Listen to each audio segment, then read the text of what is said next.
Okay, Michael, we are streaming on YouTube and you can start the meeting. Very well.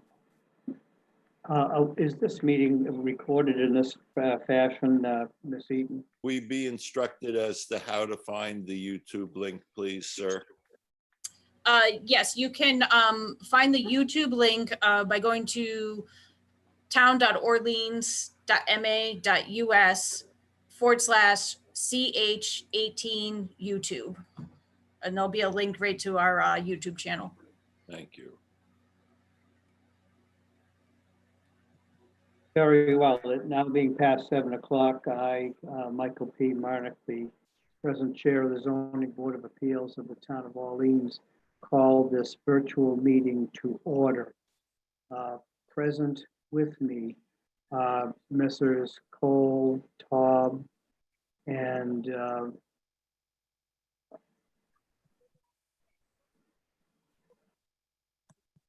Mulligan. Thank you.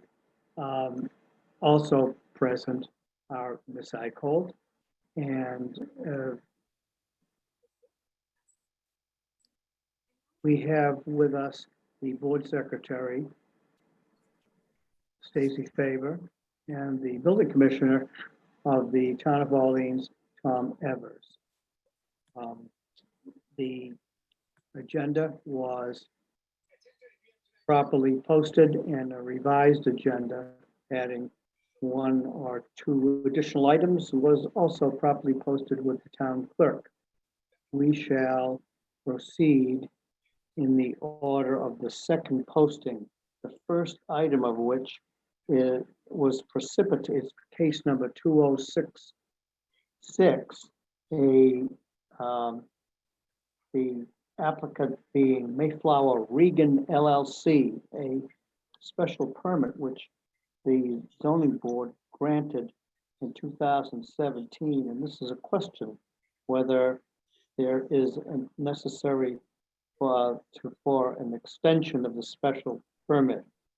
We properly advertised it and put it on for hearing just in case there is any public comment, asking the architect who has written the letter dated May 18th, 2020, what ought to be part of the materials which were placed on the website to speak to us.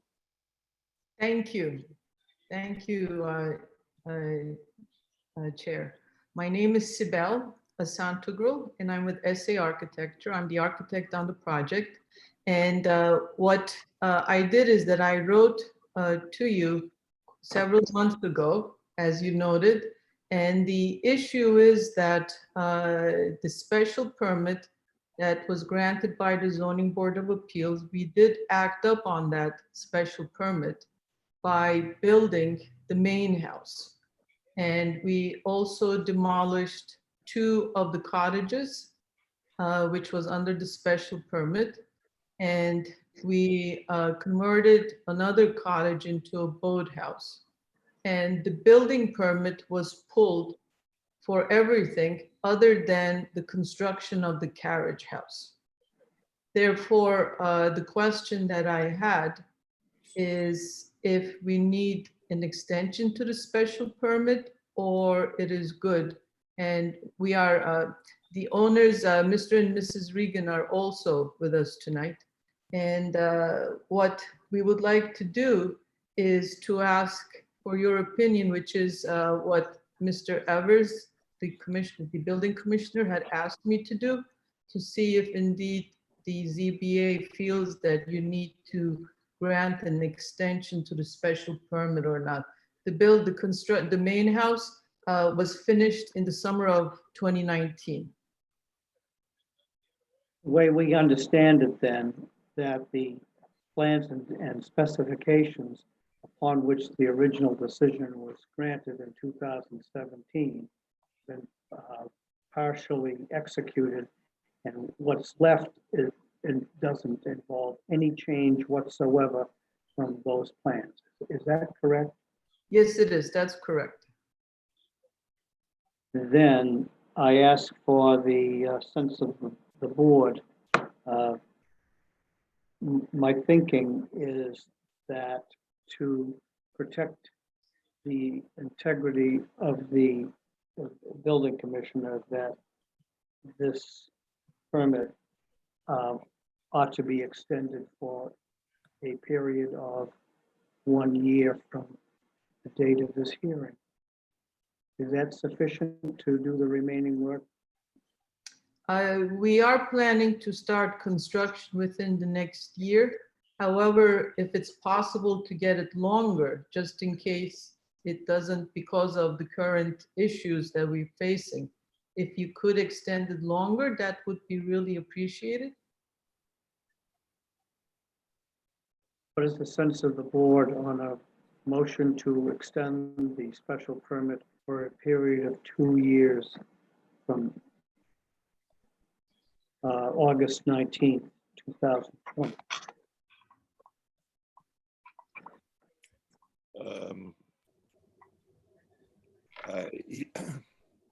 I'm still having a little challenge with my technology. Can you hear me, Mr. Chairman?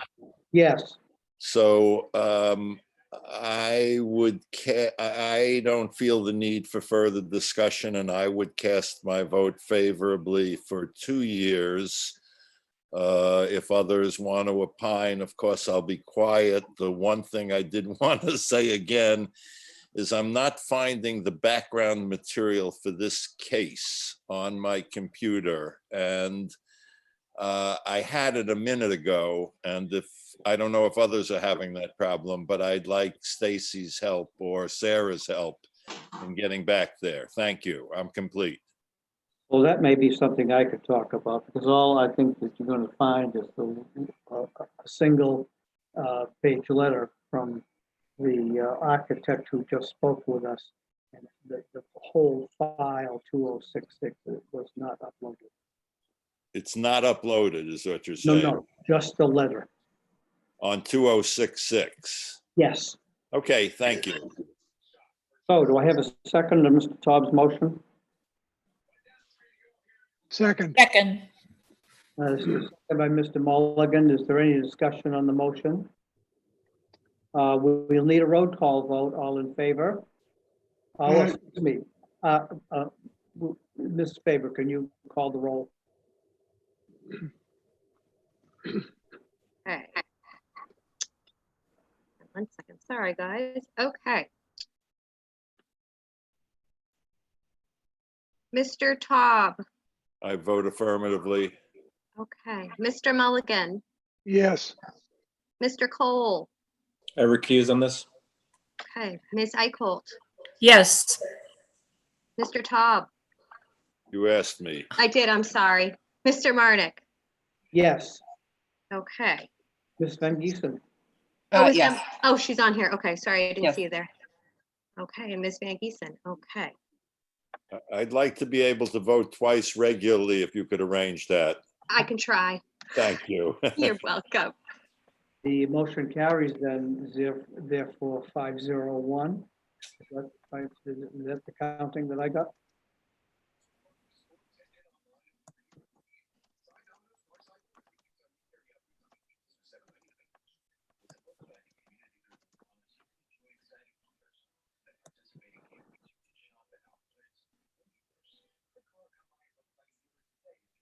Five zero. 501, right? Very well. Thank you, ma'am, for presenting, and you may be excused. Thank you for your time. Members of the board, the next item is number 2128, excuse me, number 2128. This is the application, the hearing of which was commenced by Greenleaf Construction on behalf of FW Web Company. We started this hearing in March. It was continued several times by motion of the applicant, and then by the operation of the order of the governor. The applicant has in writing requested to withdraw the application without prejudice. And that is on the agenda for tonight. Mr. Zender, do you have any elaboration? I do not, Mr. Chairman, but I would respectfully request that the board approve a motion to withdraw without prejudice. Very well. I'll move it. Let the record reflect that I think all members are in possession of a fairly lengthy objection by Mr. Diaz to the withdrawal without prejudice, suggesting that the board deny the application or allow the withdrawal with prejudice. I have reviewed the voluminous materials. The practice of this board generally, even after a hearing, a complete hearing, when all the evidence has been closed, has been to allow the withdrawal of an application without prejudice. What is the sense of the board in this particular case? I see no reason to deviate from that practice. Mr. Chairman, may I speak to you for a second? May I say something, or shall I wait for you to finish? No, sir. You may, and you may have more than a second. Your discussion and points were well taken. I've reviewed them thoroughly, as I have everything that you've produced to the board and at the previous hearing, and you may address us orally.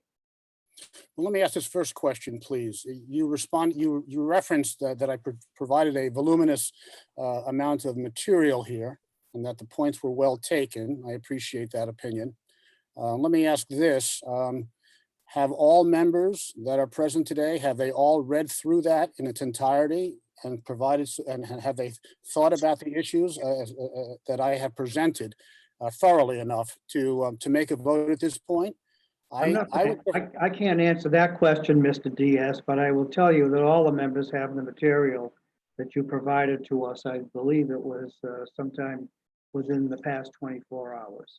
Okay, well, listen, I don't want to try your patience here, but I believe that it's my right to present this material, and I have certainly provided it in ample time so that everybody, including the other side, Webb and its agents, can review that material. I would like now to present my material. As you probably know, I have worked very hard with respect to this. Nothing that I put forth is frivolous in any nature, in any way, and I would appreciate you allowing me to exercise my right to make a presentation. And this way we're sure, 100% sure, that the material has been covered thoroughly.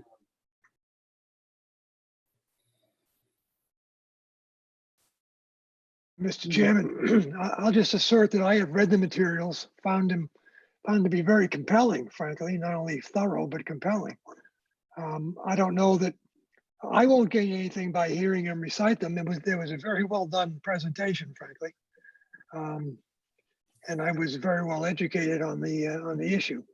And I would say that his case, that the issue then is whether his compelling case outweighs our prior practices. Would that be a fair expression of the question before us? I say that is correct. Excuse me, I'd like to say something. I am a resident in the circle there, the duplex, the circle there, and I would like to say something because it affects my house. It's right behind my house, the underground mall. Mr. Chairman, could I ask as a point of order that speakers identify themselves before they speak? And that Sorry. I'm sorry. No, it's not your fault, ma'am, at all. And that there be some method for recognizing people so that folks don't have to speak at once. Is there a hand rise button or anything like that? We should hear from Ms. Soers, but I think Mr. Diaz has the floor the way we've allowed it. Yes, I'm sorry, I didn't mean to interrupt, but I just wanted to make sure that somebody knew that somebody from the complex is here, and I would like to say my piece when I can. Thank you very much. Excellent, thank you. Well, look, I think, thank you, Mr. Marnick, Mr. Chair. I would like to make this presentation. Mr. Mulligan, I'm convinced, has read through this thing, but I want to make sure that all parties, and frankly speaking, I think that the public who may not have read the presentation also has a right to hear what I have to say with respect to this, with due respect. Now, I'm cognizant of the time limits, and I know that you have quite a few cases on tonight, and I don't want to tread too heavily here, but you know, this is a very controversial situation, this particular case, and there are a lot of people in this town who are very concerned about this, and not the least of which is because it very abundantly, clearly violates our zoning use regulations. So this is not an everyday case. This is a major case. And as far as what you've done in the past, I don't know the situation with respect to that. You know, if there's a procedural problem, if it hasn't gone too far, and other people haven't spent a lot of resources with respect to a continued hearing, as in this case, then perhaps that's reasonable. But in this case, I would say this is the exception that proves the rule with respect to, I mean, after all, the issue as to whether or not a withdrawal with prejudice or without prejudice is granted in this case is not automatic. It's a function of your approval or disapproval, and there's reason for that. So, you know, with due respect, I would like to give my presentation and then open it up as you should to other members of the public who have property rights and other rights that they feel that are important to discuss with respect to this matter. And I will try to do this as expeditiously as possible in the interest of time, Mr. Chairman. Mr. Chairman, Mr. Cole, it's actually Mr. Zunder. excuse me. Mr. Zender. Thank you, Mr. Chairman. I have not received or reviewed these materials, so I'm at a loss as to what the gentleman is presenting to this board. Mr. Chairman? Yes. That sounds like a vote to make, to allow me to present this. And by the way, Mr. Zender, that material has been available on the town's website for the last 2 days. And I know that you, in other cases, other situations, have brought material to to various boards at the last minute. That hasn't been done in this particular case. It's up there. Now, you know, I think, as you suggested, though, you haven't had a chance to look at it, perhaps, or did not check the town's website for this material. Perhaps I think it would be in your interest to hear me speak this thing through and to ask any questions that you may have along the way. Mr. Chairman? Mr. Zender. Well, first of all, I was also under the impression this board had a policy of presenting materials at least 7 days in advance so that members had a chance to review and educate themselves. And to Mr. Diaz, you know, the typical practice among members of the bar in this area is to provide copies of submissions to opposing counsel when you submit them so they are aware of them being submitted. That being said, I'm happy to sit back and listen to the presentation and provide my off the top of my head comments to whatever is presented. I think what happened with the way this went down is the applicant proceeded to the Old Kings Highway Commission and received a decision. Subsequently, your letter requesting a withdrawal without prejudice was received by me. That at that point, that the withdrawal, the request was not on the agenda. There was a revised agenda filed with the town clerk adding this for discussion among the board. I'm going to allow Mr. Diaz some reasonable opportunity here to address us on those questions as to why you say we should deny on this present state of evidence that we heard in March, deny the application or to allow the withdrawal or require the withdrawal to be with prejudice. I'm sorry, did you say on the basis of the evidence that was presented in March? Yes, Well, the evidence, if you we've got no evidence today, Mr. Diaz. I'm sorry, you We've said got that, no evidence since March. okay, that's right, and that's what I want, and I I want have to, every reason to believe that the members of my colleagues are completely indifferent, even as you speak now. I'm not sure what you meant by that comment. But, and if you read through Made an I'm opinion. sorry, Mr. Chair, may I finish my thought, please? Proceed. First of all, we have a meeting, we have a hearing that's been continued.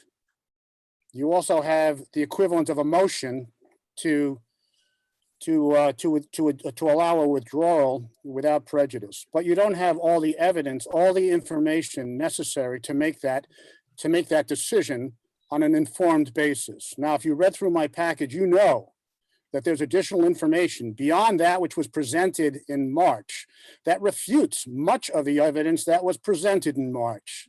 I would consider it a miscarriage of justice if you didn't allow me to present here today that evidence with respect to making this decision.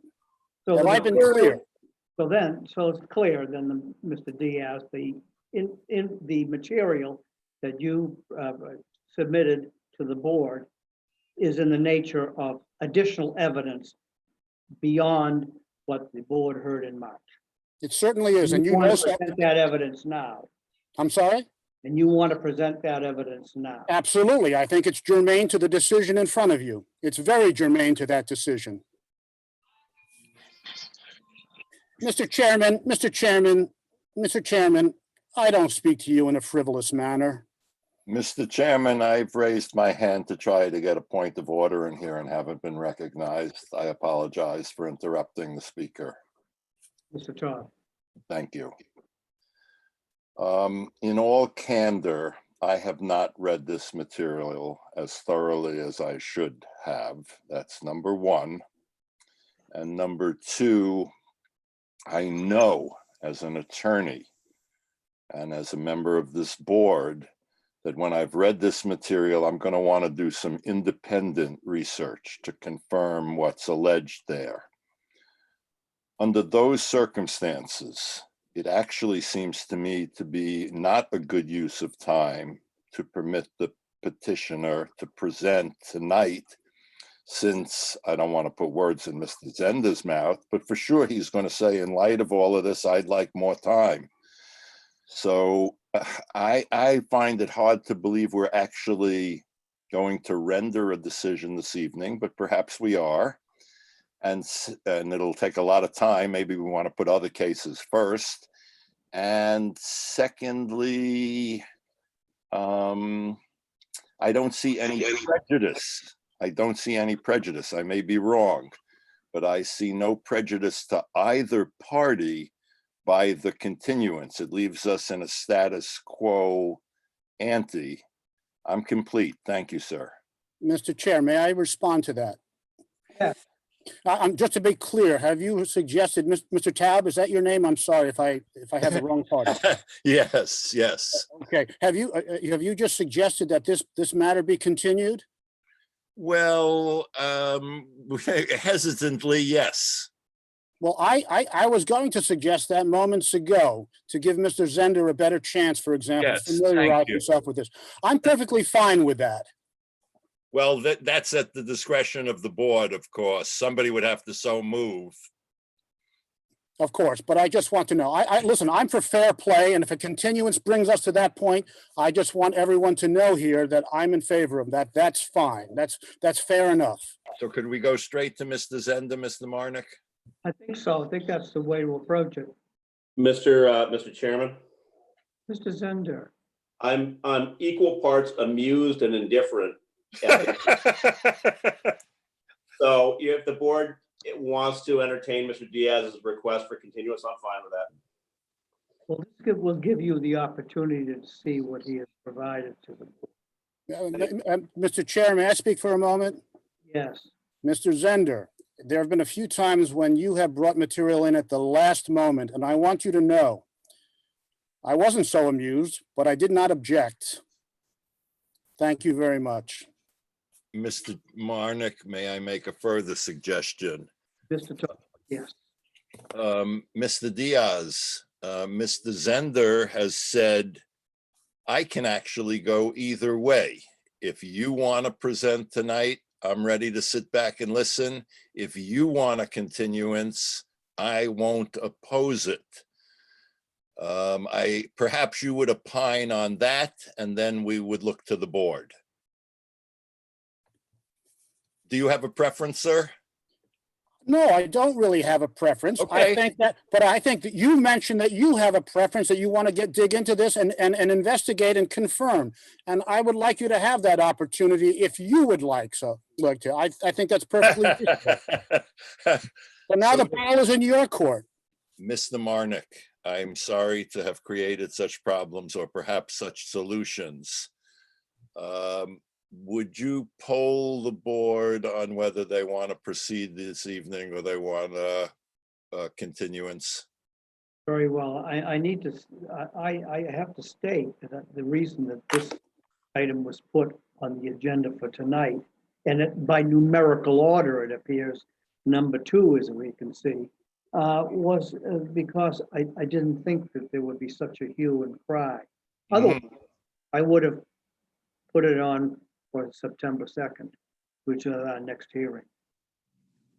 I expected to deal with the other items on the agenda in ordering the hearing. Okay, then in an alternate to polling the members, in light of what you've just said, I move that the matter be continued until September the 2nd. Is there a I second? second that. Ms. Arkell? Just discussion on that motion. I think anybody else in attendance other than Mr. Diaz, who's had ample airtime, should have an opportunity to speak before we continue. Agreed. Very well. Mr. Paulides? Patinas, Mr. Patinas. I was in front of the board in March, and the material that have been gathered that I'd like to present to this board was not discussed at that meeting. And so this is a continuation. And I think this is a very important decision that needs to be made. And I would not just brush it aside lightly because of some procedural matter. I think you're ignoring additional facts that are presented, which this board has not heard. And I think in light of a transparency, I think the board is obligated to hear those points prior to making any other decisions. So if you feel you don't have enough time today, then defer it until September. But please don't sweep this underneath the rug. Thank you.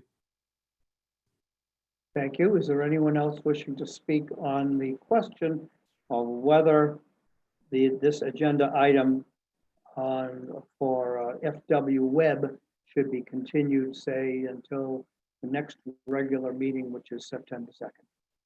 For anyone else, Ms. Soers, do you want to talk about that? No, I'm for continuing it. That's fine. All right.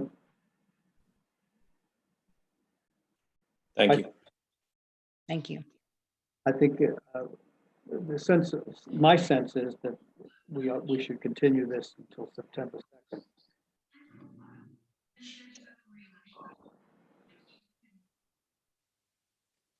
Moved and seconded and discussed. Just call the vote, sir. All those in favor of continuing the agenda item for 2128 FW Web be continued until the September 2nd, 2020, vote aye. No, got to be a call of the board. We are. No, it's got to be a roll. We are. We will. Sorry, I apologize. Go for it. Okay, Ms. Faber, call the roll, please. Mr. Taub, Aye. Mr. Mulligan, Aye. Mr. Cole, Aye. Ms. Van Giesen, Aye. Ms. Eicholt, I just want to tell Mr. Diaz, I read it thoroughly. And as a new board member, I intend to read everything I get in advance thoroughly, but aye. and Mr. Marnick. Aye. Thank you for your remark, Ms. Eichel.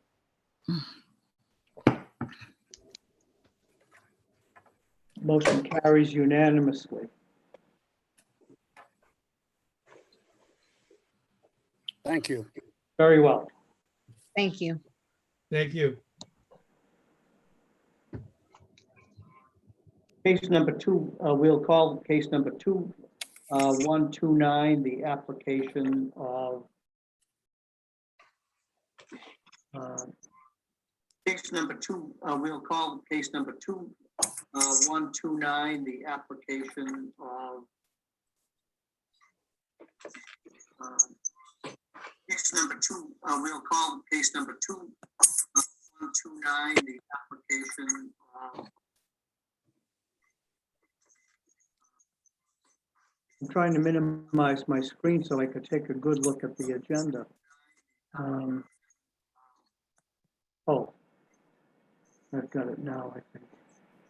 Trying to minimize my screen so I could take a good look at the agenda.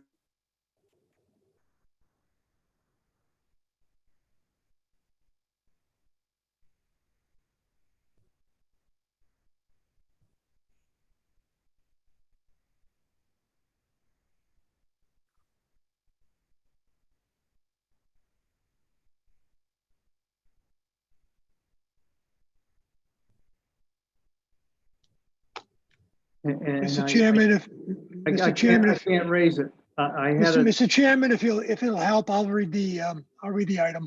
I have the agenda right here. Thank you, please. It's case 2129, continued from March 18th, 2020. Frank A. Morrow and Margaret Ann Morrow, trustees, the Morrow Family Revocable Trust, has applied for a variance as set forth in Mass General Laws 40A, Section 10, under the Orleans zoning bylaws, Section 164, 21C, coastal bank setback, to remove a tennis court and construct a new family dwelling with a 29.9 building height, resulting in a need for a 7.85-foot variance in the coastal bank setback. The property is located at 29 Doan Road, Orleans map 21, parcel 66. Thank you. Has any member of the board had any communication with the applicant or any of the applicant's agents, which ought to be disclosed to the public or to the board as colleagues? There is no positive response, therefore I declare that the board is indifferent and impartial. Mr. Zender, do you represent the applicant? There is no positive response, therefore I declare that the board is indifferent and impartial. Mr. Zender, do you represent the applicant? There is no positive response. Somebody have YouTube on in the background? We're getting a delayed echo.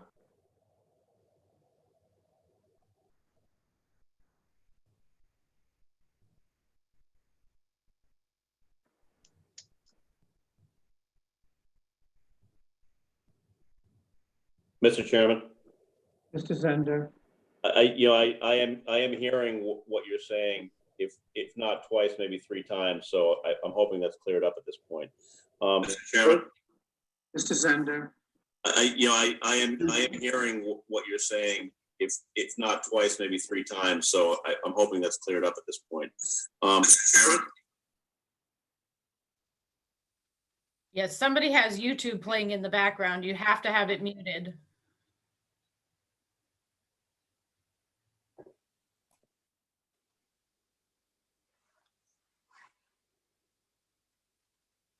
Mr. Chairman. go ahead and proceed then, Mr. Zender. Maybe we're all right now. First of all, Mr. Chairman, would you mind setting the board for the hearing in this matter for me? Oh, yes. With myself and Ms. Van Giesen, Mr. Cole, Mr. Taub, and Ms. Eichel. Thank you, Mr. Chairman. Good evening, everybody. Again, this is Ben Zender, and I'm here on the line, to use a kind of an old phrase, with Frank Morrow, who is the owner of the property, is dialed into this meeting. as well as Sibel Asantagru, who is the architect for this project, as well as Stephanie Sequin, who is the engineer for the site for this project. So hopefully between the four of us, we can answer any questions that you might have. Mr. and Mrs. Morrow own the property at 29 Doan Road. That if you went out to do your site visits, you saw is improved with a tennis court, which was built a number of years ago by a previous owner. The Morrows have applied to the Conservation Commission for permission to remove the tennis court and to construct a single-family dwelling on this lot. And the Conservation Commission did in fact approve an order of conditions for the construction of the home that you have as a part of your packet. The lot is buildable as of right, and the structure is fully lawful with the exception of one provision of your zoning bylaw, 16421C, which provides that a structure has to be set back from the edge of a coastal bank by 1.5 times the height of the structure, but in no event more than 50 feet. If you look at the plans for the structure, it has a small screen porch, a sort of an octagonal or part of an octagonal shaped screen porch on the north side of the property that extends into that required coastal bank setback. Based on the height of the structure, the required setback is 44.85 feet, but the structure is 37 feet from that setback. That's based on the existing topographical height of the land, but the land in fact was altered at the time that the tennis court was built to remove some land, some soil. So if you go from the pre-existing site height before the tennis court was constructed, the height of the structure is 27.6 feet with only a required setback of 41.4 feet. So if you hold the pre-existing natural grade, it would be a 4.4 foot variance. So it's either 7.85 feet or 4.4 feet, depending on how you calculate the natural grade. This site is unusual, not just because it has a coastal bank on it, because without a coastal bank, the bylaw wouldn't be effective. But if you look at the site plan for the property, you'll see that the coastal bank is actually a curved coastal bank that curves around the entire west, north, and east side of this property. And the curvature of that coastal bank limits the location of the house. And when you combine the curvature of the coastal bank with the narrow shape of the lot, what you do is you force the house to be located in only one position on the lot, which is where it's located, which allows you to put a septic system on the lot and then to locate this house as far as possible away from the coastal bank and the wetland resource. But you can't move it to the east or the west because of the fact that the coastal bank curves around on three sides. Because of that, in order for the Morrows to construct a screen porch, which if the board looks at the elevations is a single story screen porch, it's 15.5 feet high, they need this variance from the board. General Laws 48, Chapter 10, or Chapter 48, Section 10, and your bylaw requires that to get a variance, we have to demonstrate three things. The first thing we have to show is that there's going to be a hardship to the applicant if they don't get the relief. Now, the hardship to the Morrows is the fact that in this particular location, Ed, you've been out there, there is obviously a problem with insects in the summertime. It's near the marsh, it's down in the lowlands. It's a wet area on the sides, which creates bugs and the need to screen your outdoor activities in some respect. Also, the design of the house is such that the screen porch creates on the north side a very attractive visual differentiation between the elevations, so that the screen porch forms a very, I would say, beautiful part of the home that breaks up the massing on that side of the home and creates less of a slab look from the north side. And finally, that screen porch provides on the second floor, coming out of the upstairs, a beautiful deck that they can go out and they can look out and see what's outside the house. So the screen porch for them provides a beautiful, usable, and desirable element of their house that really won't detract from the view of this house in any way, shape, or form from the neighborhood. If the board's been out there, and I know you have, this northern elevation of the house does not face towards the water. It's actually the west side of the house that faces towards Roberts Cove. And so because the coastal bank wraps all the way around three sides of the property, Roberts Cove is actually to the west, which faces the skinny side of the house. So this screen porch, given the vegetation, is not visible from Roberts Cove, which I would submit is really the purpose of the coastal bank setback requirement, so that when people look at structures from the water, they're not looking at imposing structures that are built, as they see it, too close to the coastal bank and providing a lot of massing. Further, this screen porch at 15.5 feet high is not the tallest point of the structure. So it's really not creating any kind of a visual massing that the public's going to see. The topographical condition that we have here is the coastal bank, and not just the fact of the existing of the coastal bank, because that in itself wouldn't be different from any other coastal bank situation. It's the way that the coastal bank wraps around and shapes itself around three sides of the house that creates this condition. And finally, the board can grant this relief without derogating from the spirit or the intent of the bylaw, because if this screen porch is removed from the house, or if it's kept on the house, it's not going to be visible to the public unless they come down Doan Road and look at it from the road. They're not going to see it from the water. It's not a visible side of the house. And so it therefore won't detract from the purpose of the bylaw, which is to create these structures that are far enough away from the coastal bank. Finally, when looked at the property from the water, from Roberts Cove, the structure is set back the required amount of distance from the coastal bank. So when people look at it from the water, if they happen to be either across the neck or out on the water, they're going to see a structure that meets those setback requirements from what they're looking at. And so for all those reasons, I hope this board can look at these plans, ask us any questions that you think are required, and that you can find that we've met the requirement for the variance for the construction of the house. And thank you all for your time. Thank you, Mr. Zender. Are there any board members wishing to ask questions of the applicant?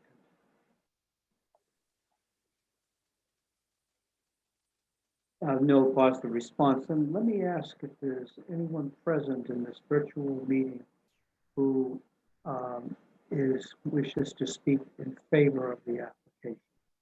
Let the record reflect that we did receive a letter which is part of the file in support. I can't remember the identity of the writer. At least one letter. Mr. Chairman? Yes. I believe that they were submitted to the board, and I did send PDFs over to Ms. Faber earlier, letters in support from William Mitchell at 28 Doan Road, who's immediate next door. There's a letter explaining the request from Mr. Morrow, who's on the line. There's a letter in support from Scott Palmer, who is located at 25A Doan Road. And there's a letter in support from Willard Light, who's at 31 Doan Road. So we have 3 letters of support that I'm aware of from disinterested persons.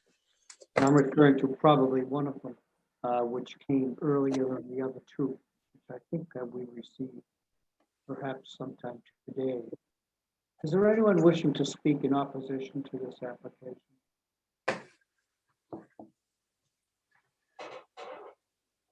I hear no response. Therefore, I will declare the evidence closed for hearing. What is the sense of the board?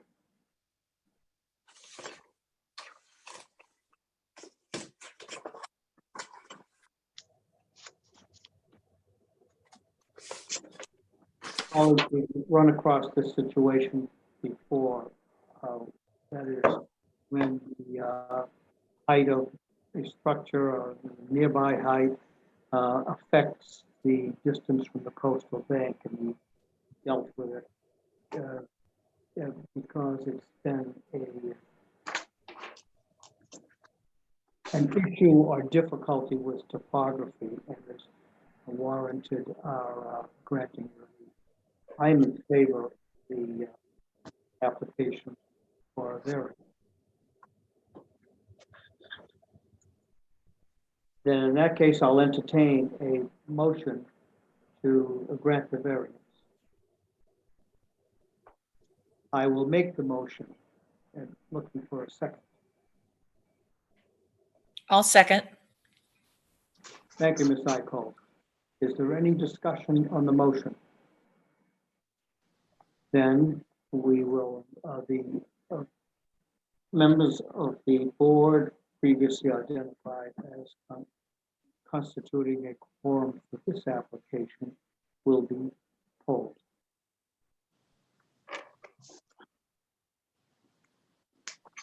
Ms. Faber, would you poll the board?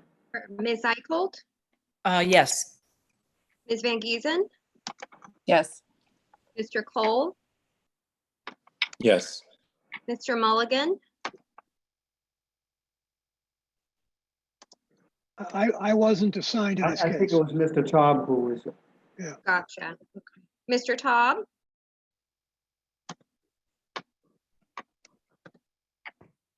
let the record reflect that Mr. Taub must have temporarily left the meeting. okay, and Mr. Marnick. Yes. Therefore, the motion carries 4-0. I will write the opinion. Mr. Zender, would you provide Ms. Faber with a draft of the findings supporting the variance in at least in the summary fashion in word form, please? Yes, I will, Mr. Chairman. You might be able to adopt that from what you've submitted already. I'm happy to. And I have one more comment, Mr. Chairman. Yes, sir. I have to say, in 30 years of practice, this is the first application that I have seen, much less a variance, where there was absolutely no comment from anybody on the application prior to the actual vote. It was interesting, to say the least, and I appreciate all of your efforts in this. So I don't want to disappoint Mr. Zender, so I'd like to make a comment. Thank you, Mr. Taub. I was waiting for that. I couldn't find the drawings as such. This is the one where the single family is replacing a tennis court, right? Yes, it is.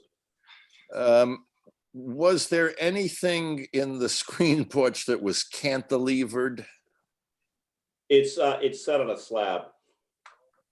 I guess I don't know what that means, and I didn't see the architectural drawings. It means that Mr. Taub, means there's no basement underneath of it. They pour a concrete slab over the grade and then build on top of that. I believe, and Sibel can jump in if I'm wrong about that. No, that is correct.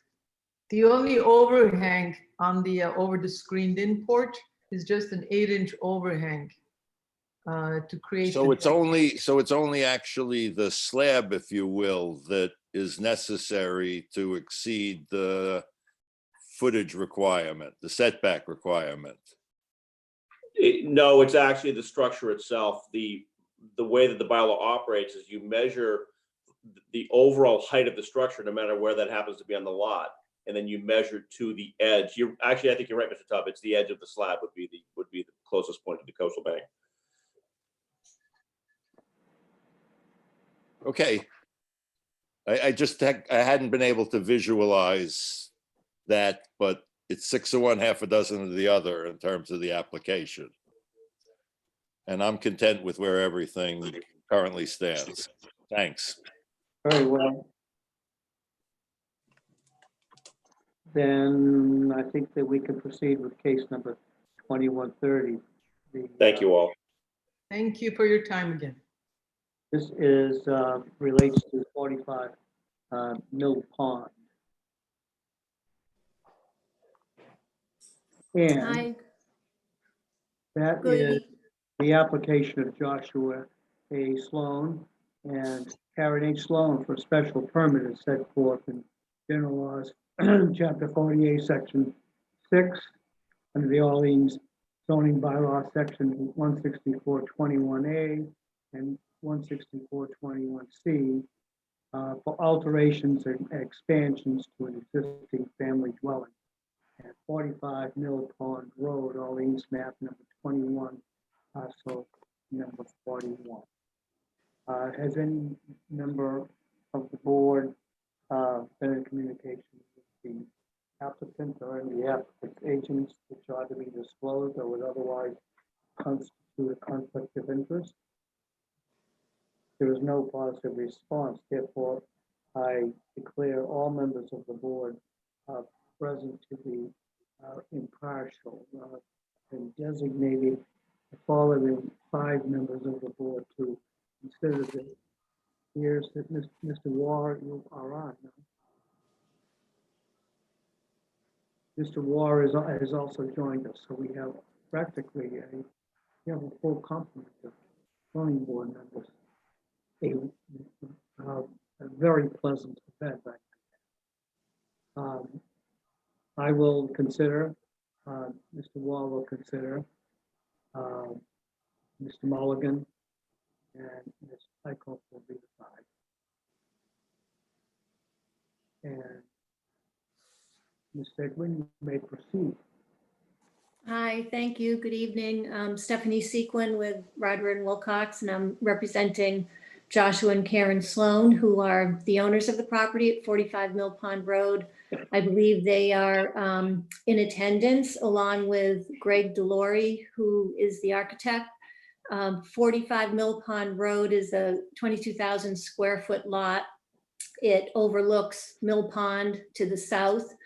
There is an existing 2-bedroom house on it, according to assessor's records. It was built sometime around 1976. The southerly portion of the building is a single story with a finished walkout basement beneath. On the north end of the building is a 2-story tower that was built to look like a windmill. There is a small deck on the front of the house, and on the back of the house, there's a narrow walkway that provides access on the first floor. And there are patios underneath at the walkout level. As far as the existing setbacks, the building, it's located in a residential district. The existing front setback is 24.7 feet and 22.8 feet to the rear. So it's non-conforming with respect to the front and rear lot line setbacks. To the north side, it's approximately 120 feet setback there. And then on the west side, there is a coastal bank abutting Mill Pond, and the existing structure is 39 feet from the top of the coastal bank.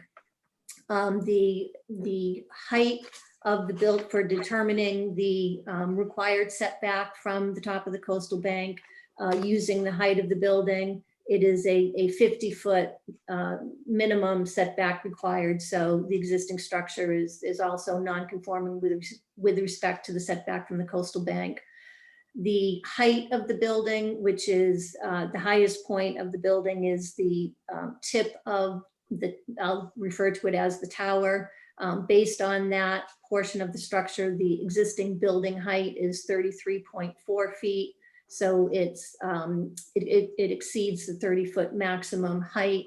And the building coverage, the square footage of the building is 787 square feet, which is equal to 4.7% of the buildable upland.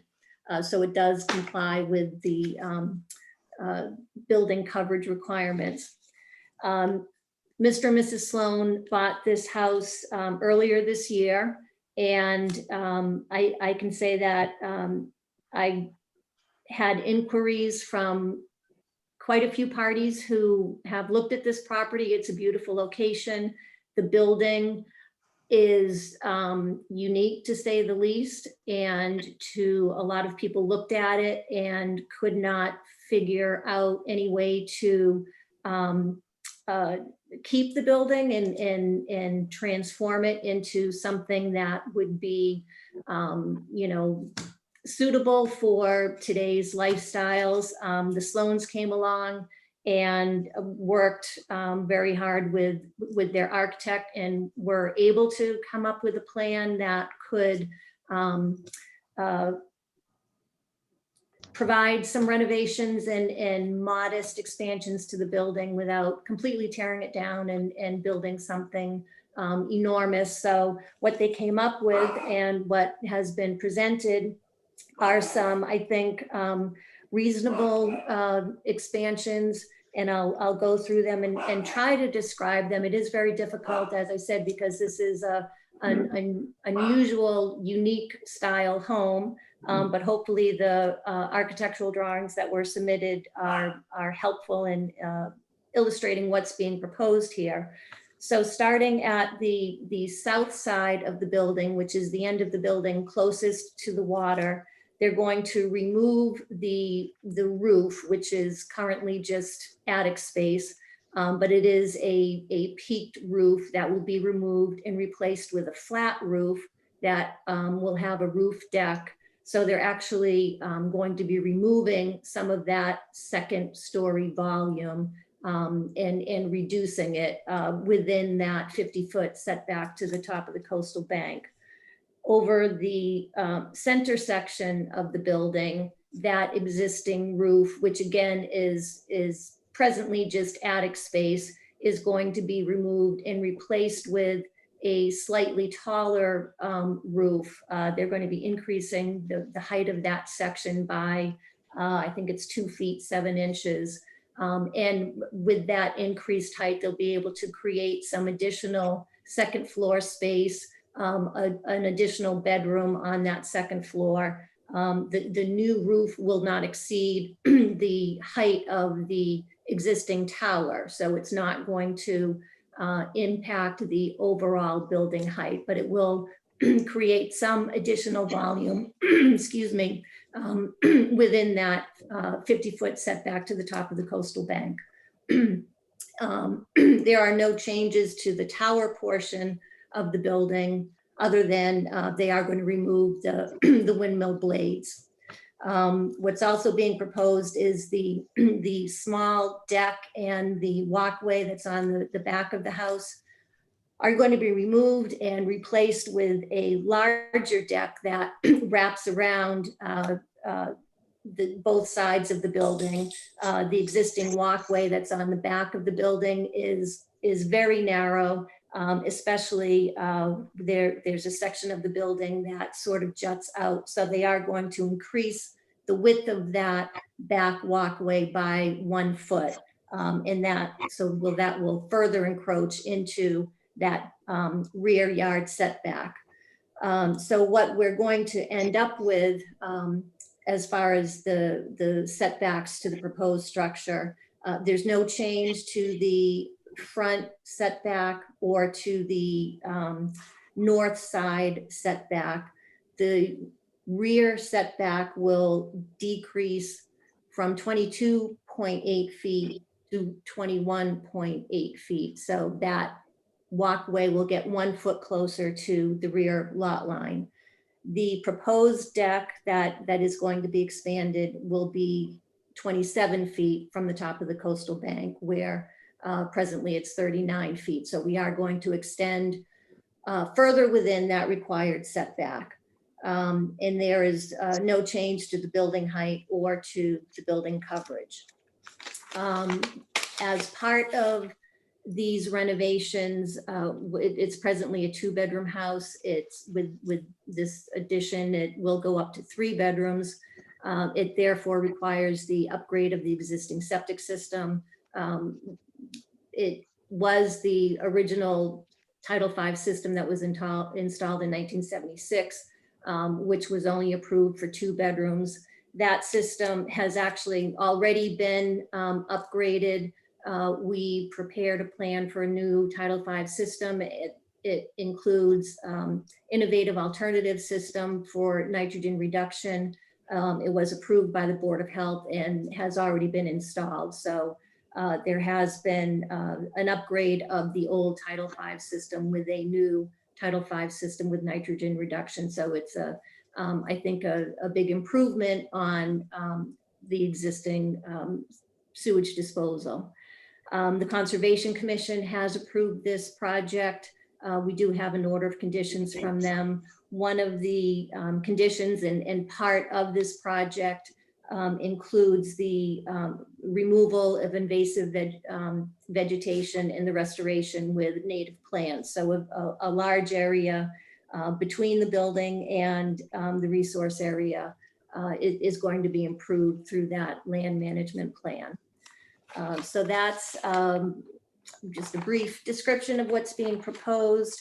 I believe we, according to the zoning bylaw, a special permit can be granted for expansion of a pre-existing non-conforming structure. So I believe this meets the criteria for a special permit.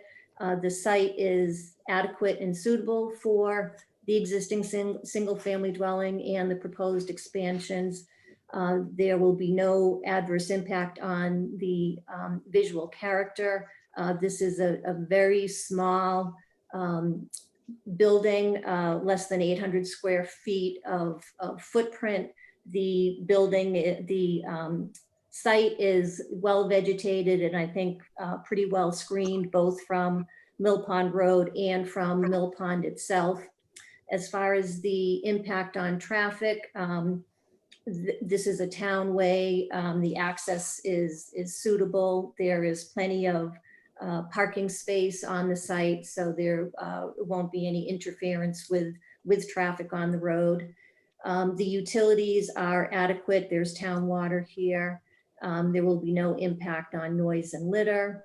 And as far as the impact on groundwater quality, recharge volume, and water quality, between the upgrade of the septic system, which includes the nitrogen reduction, and the land management plan that will restore the buffer zone with native vegetation, I think those will both help to improve or have a positive impact on groundwater quality, recharge volume, and water quality.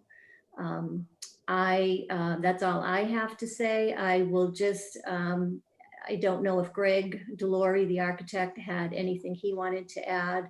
And if not, then would be happy to answer any questions. Thank you. Thank you. Mr. Delory, do you wish to add? Well, not at the moment. I'm here to answer questions if anybody has any questions about any specifics on the design. Very well. Then the floor is open to questions by any board members of the applicant. Ms. Seguin, I'm sorry, but I'm confused about the present the present violations of the bylaw and how they'll be amplified or increased. I have your application here. I'm not, and I can't reconcile with what your oral presentation was. So would you go by the nonconformities and what they are now and how they're being amplified? Sure. The existing setback to the front lot line is non-conforming. It's 24.7 feet from the road layout to the corner of the deck. That will not change. The deck is going to be replaced in the same footprint. So there's no change to the front, the non-conforming front setback. Okay. The side setback, which would be to the north, is 120 feet. So obviously that complies and will continue to comply. The rear setback, which is to the west, the existing first floor, I don't know if you want to call it a deck or it's more like a catwalk, is currently 22.8 feet from the rear lot line. So that's non-conforming. That will be, the width of the deck is going to be 1 foot wider, just to make it easier to get back and forth there. So that is going to become 21.8 feet as opposed to 22.8 feet. Then the existing, I guess it's the closest corner to the top of the coastal bank, is the existing corner of the building is 39 feet from the top of the coastal bank, where 50 feet is required. That expanded deck will be only 27 feet from the top of the coastal bank. There's no change to the building height, and there's no change to the building coverage. All right, thank you very much. You're welcome. Thanks. The way I hear it, then there's one of the dimensions is going, is going to lead to a further nonconformity. That's the rear setback going to be changed to, well, 20, now 22.8, and moving it towards the rear line by a foot. Is that right? Did I get that? That's right. But the big variance is when the big increase is on the coastal bank. That is a larger reduction in the setback, or a larger increase in the Increase in the nonconformity. variance, right. And I will say that that deck is at the first floor level. So it's not, you know, it's 9 or 10 feet off the ground. And I think, as Attorney Zender explained with the last hearing, at least my understanding of that section of the zoning bylaw is intended to minimize the visual impact of structures as seen from the water. So that, you know, what's most visible is obviously the, you know, the 30-foot tall windmill tower. This deck is only 9 or 10 feet off the grade, and it's going to be on posts, so it's not like you're going to see a wall beneath it. It will be open underneath. Don't you need a variance? Don't you need a variance then, rather than a special permit? No, because it's the nonconformities are being increased. the existing structure is already non-conforming, and according to 164-3B of the bylaw, now I'll have to find it.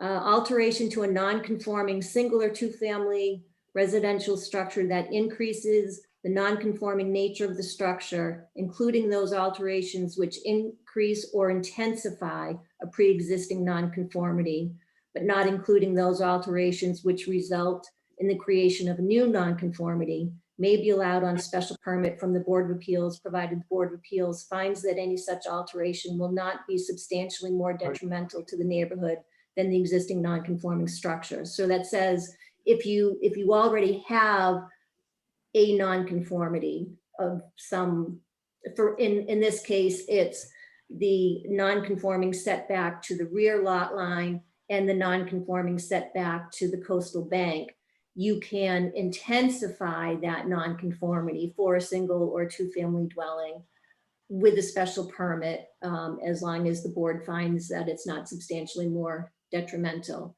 If we were creating a new nonconformity, for instance, if we wanted to go less than 25 feet from the side rear line, I'm sorry, from the side lot line, that would require a variance. If you currently comply and you want to make a new nonconformity, that would require a variance, but that's not the case here. Are there any other questions? So just a question about that dimension, if you could go back to that. So the coastal bank setback is 27 feet to the deck, which is different than the 39 feet that it is now. But what is the proposed setback from the coastal bank to the building itself, not including the No deck? change. Right. There's no change to the distance to the actual building. So the one thing, you know, I think the plan does nicely is adds deck area to make that deck more comfortable and enjoyable. And you know, I don't have an issue with the request. I think one of the risks that we have is that we grant a special permit for structure to be within 27 feet of the coastal bank, and then the next owner comes back and wants to build that as conditioned enclosed building volume. So would you be comfortable with a condition that approves as presented with the condition that the building itself, enclosed volume, remain 39 feet as you've proposed it? Didn't we reduce volume? This is Josh Sloan. Didn't we reduce volume of the building by taking off the space on the top part of it, Stephanie? Yes. So is that something that, introductions, Joshua Sloan, owner, my wife Karen Sloan's on the phone. Just wanted to thank you all for taking your time to review this matter. Stephanie, go into the complicated dissertation about reducing the volume of the house. So that the elimination of the gable roof on the south end of the building in replacement with a flat roof and a roof deck.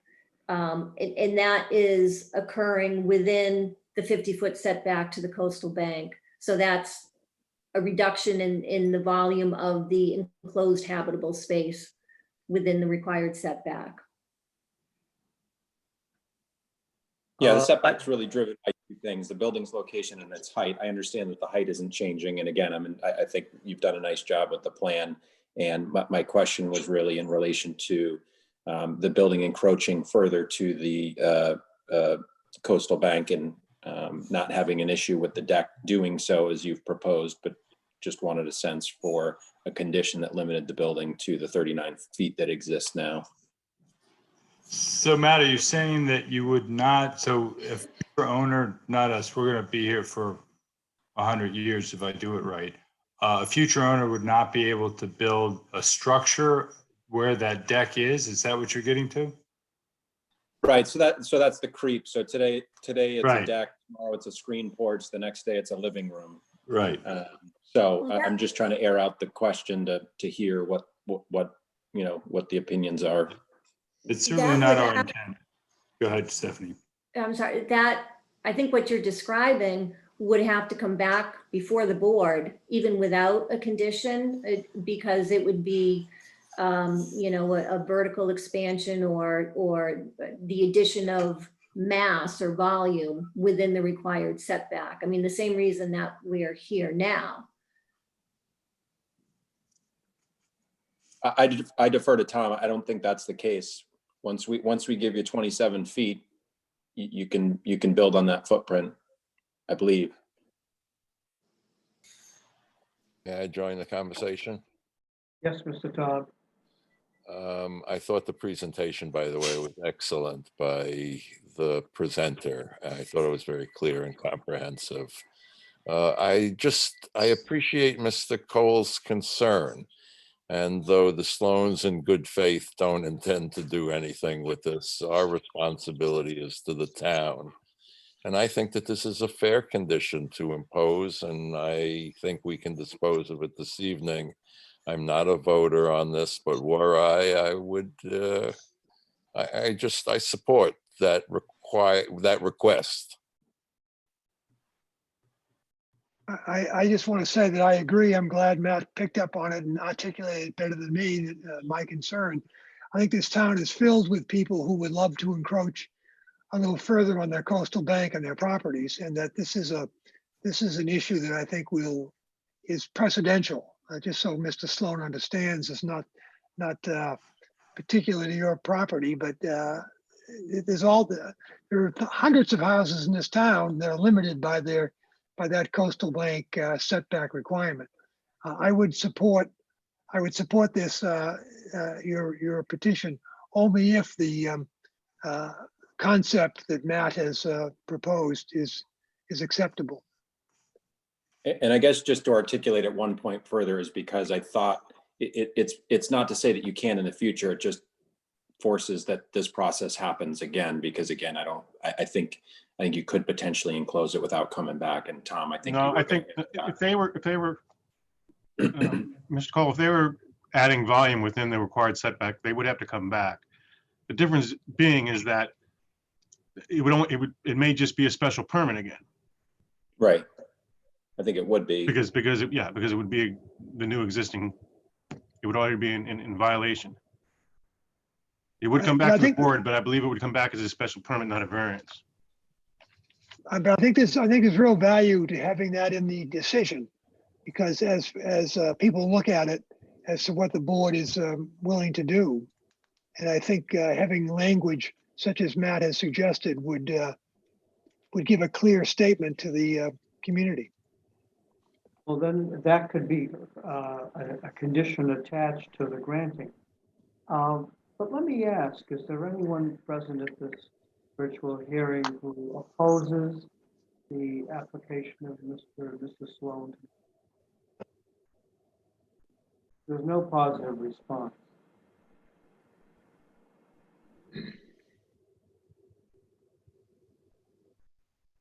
And is there any further evidence that we need to take?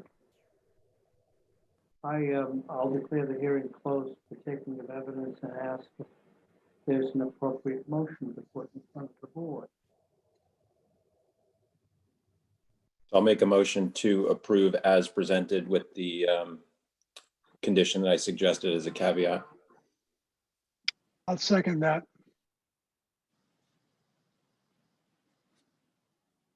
For the record, can you phrase the condition, Mr. Cole? That any, that, I know that I can do this eloquently, that any enclosure of open deck area within 39 feet of the top of the coastal bank shall require application to the Zoning Board of Appeals. Very well. Stephanie, is that language doable in the future? Should someone want to do something? Not that we will, but that makes. Yeah, I think that means if someone wanted to expand the building beyond the existing 39-foot setback, that they would have to go to the Zoning Board of Appeals. Which I think Tom's right, they would have to anyways, but this just Right. gives comfort that the 27-foot encroachment doesn't get bootstrapped into other things. Mr. Cole, we respect the board and their opinion, and we're fine with that. May I suggest that maybe we have some language in the decision that recognize that it's only a deck, and in addition to not just the verbiage that Matt has suggested, but a little more, that we took cognizance of the fact the request is a deck and not an enclosed space. To amplify it a little bit to those who are seeking, looking for guidance on their own properties from what we do here tonight. So I'd suggest a finding of fact that says that the building itself is set back 39 feet from the top of the coastal bank and that it remains at 39 feet. Correct. Good. Very well.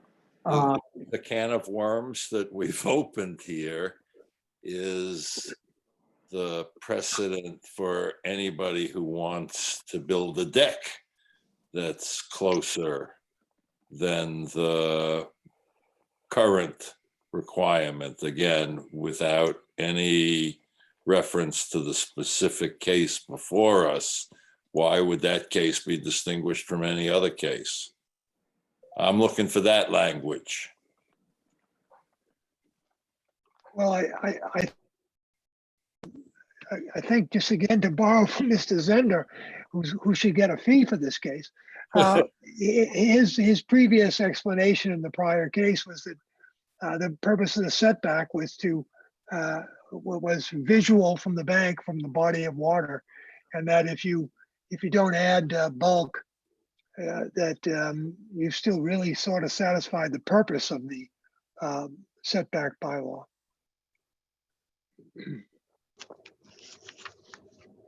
In other words, in short, Mr. Taub, I think if we had other people coming in to look to build a deck within the setback, I'd be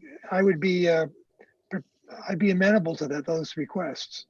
And I think that's what the board is saying. If we're not saying that, we should deny this. But I think we're setting a precedent for allowing decks to come closer to the coastal bank.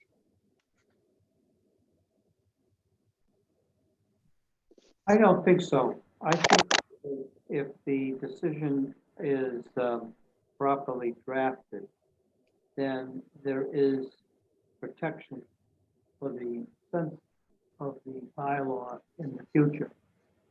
Generally, the applicant needs to disclose whether the property has been subject to previous decisions of the zoning board. And that means that this 2020 decision would be embodied in a new application, so that if none of the present members of the zoning board are on the zoning board at the time of the new application, that there'll still be some historicity for what we're doing tonight. Do you understand what I'm driving at?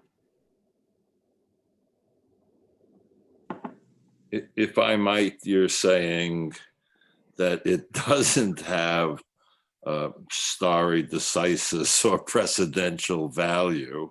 And I think that Mr. Mulligan is saying that it does, and if we don't address that problem, I don't mean to put words in Mr. Mulligan's mouth, but we're denying the reality that we're creating here.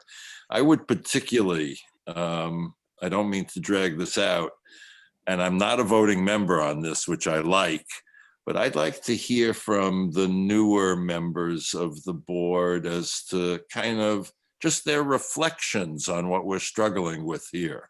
And if that's not appropriate, I defer. Thank you, Mr. Chairman. No, well, we've always allowed the opportunity for any members to opine. And while we're discussing where we have a motion in the section, that if any members of the board wish to weigh in, then I've always allowed that opportunity, and I so allow it now.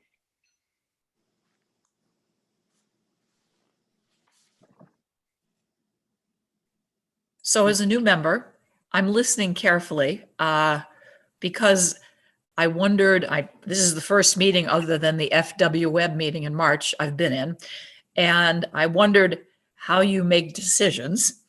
And I'm very interested in the precedent and that you're setting. And I guess I didn't quite understand why this isn't a precedent for someone to build cantilevered decks within, that violate the setback, I guess. I want to understand that, why you don't think it is, that it's unique.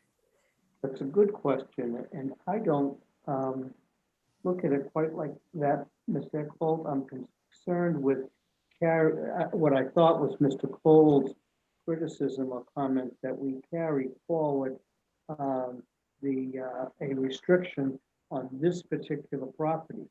Generally speaking, and maybe the time the culture of the zoning board is changing, I've always looked at each application as a complete unit and never have felt that we were particularly bound, even loosely, to any previous decision.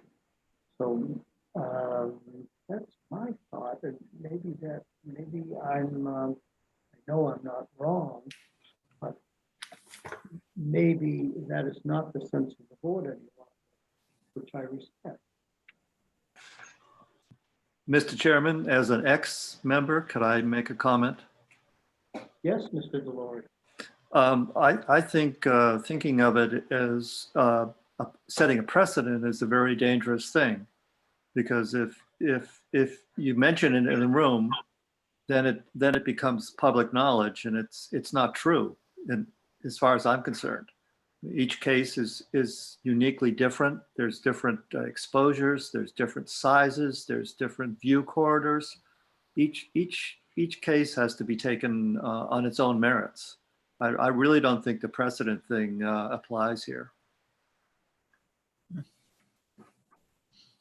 Well, yeah, I understand what's being said. I'm sorry if I missed out a period there. I lost my my buds ran out. I didn't know how to put in the new ones. But Mr. Delory, I hear you all well and good, but when you talk to people about how they're treated in town, everybody has a story about how their neighbor got something they didn't get. It's especially true in the Conservation Commission, I hate to say. But I think whereas we're not bound by precedent, we should have some consistency. Every piece of property is different and every circumstance is different. But that's sort of our challenge, isn't it? To make sense out of all the differences and keep a coherent policy for the town. Well, yes and no. It's hard to be consistent when every case is presenting you with a different set of requirements and measurements and everything. And the nature of the project is never the same. Well, in particulars, and you and I can look at all the particulars, but there is I think it's important for the citizens to think of consistent treatment, equal justice under law, if you will, that everybody gets treated fairly, and some of the niceties or the particularities of a case get missed. And I think it's our job, I think, to try to, that's why I suggest that we have more language, more discussion about just being a deck, to give some guidance to people looking at this. Otherwise, they're going to see somebody building a deck within the 27 feet of the coastal bank and say, well, they could do it, why can't I? And then to say, well, it's the shape of the land, and the more you get, the more you have to define why you're different, I think causes concern in the public mind. I think if you explain why you're different, you're explaining the reason that they got that deck, but you may not be able to get a deck. Yeah. I mean, I know it's very cumbersome to go around explaining yourself all the time and going back and looking at decisions, and I mean that's impossible. But I think no matter what happens, whether you make what you think is a precedent, you're always going to have those comments. Right. I've heard those comments forever. That's why I was arguing. That's why I suggested that we expand on Matt's language so that the precedent, if it is a precedent, is very clear. All the while agreeing with the chairman that we're not bound by precedent, that each case is different. But I think we are under some obligation to give guidance in our decisions. And the less you say about these things, the less guidance you give.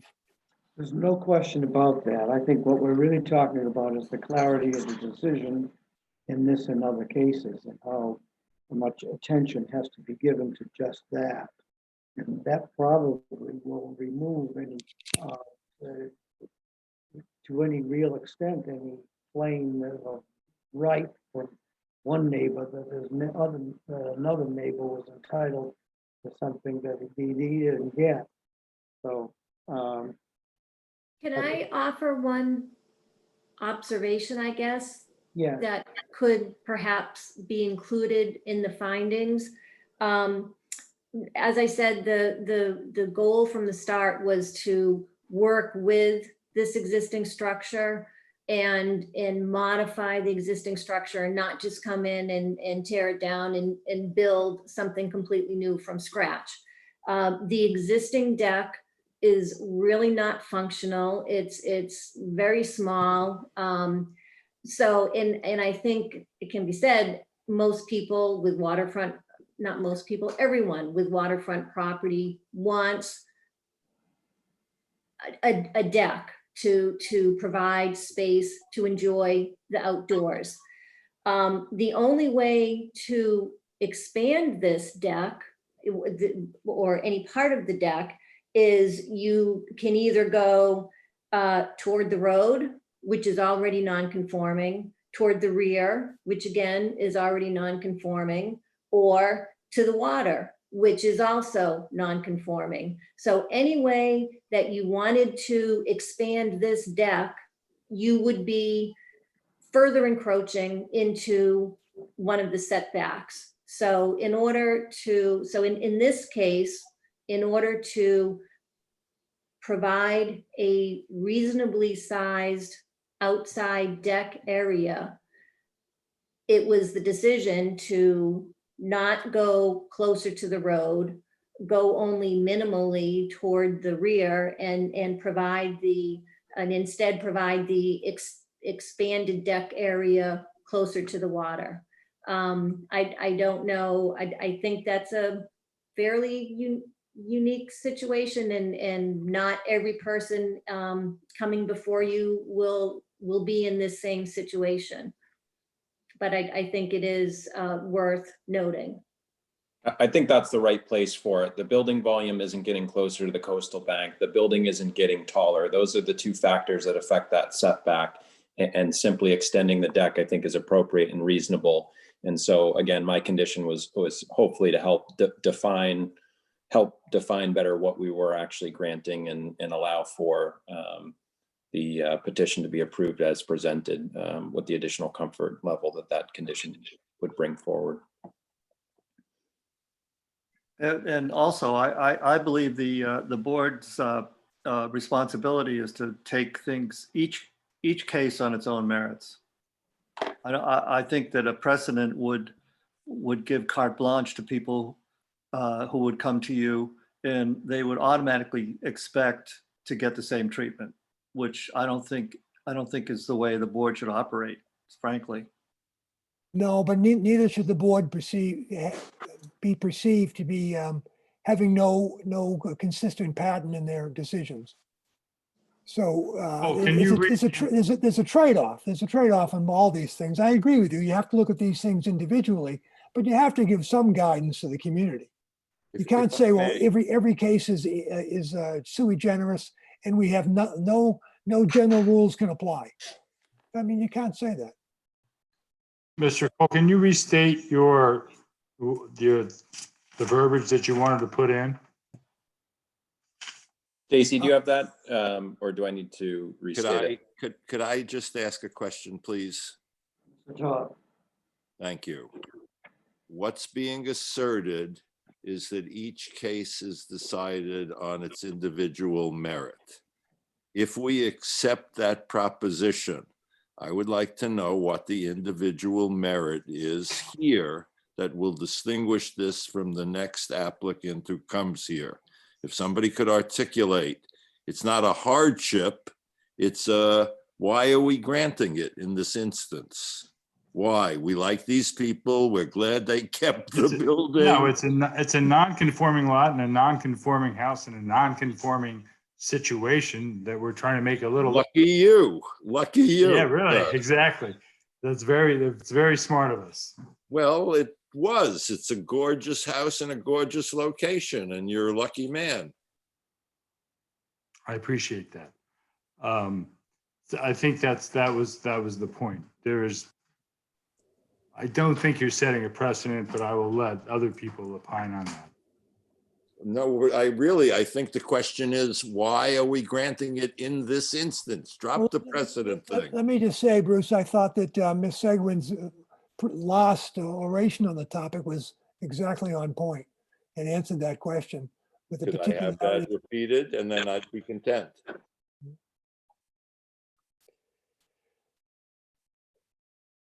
Ms. Seguin, when you the unique situation has to do with the positioning of the house on the lot, the position of the pre-existing house on the lot, and the only available direction for expansion of the deck is toward the coastal bank, further encroaching on the setback to the coastal bank. And I guess I have to ask, do you have to find that you're not setting a precedent, or do you simply have to find that this new structure is not substantially more detrimental to the neighborhood than the existing non-conforming structure. Well, And the we only have to do the latter, which is really a conclusion. And I think that there are enough facts that can be found to justify granting relief here. Bearing in mind that there wasn't a change in volume by which the change in dimension or location of the deck was bootstrapped. Well, you didn't manipulate, in other words, you didn't manipulate any of the dimensions. And therefore, you may conclude, or the board could conclude in its decision that there was no derogation from the zoning bylaw, and then the standards or culture of the neighboring community were violated, that kind of thing. Those are conclusions, but I think there's enough evidence to now. You would not, it would not be appropriate to include in a decision that this has no precedential value. That we would not do.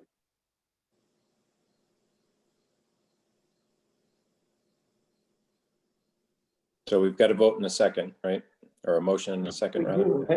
I think that we can proceed. Stacy, do you, unless there's any further remarks? You know what Mr. Cole had said in regards to that?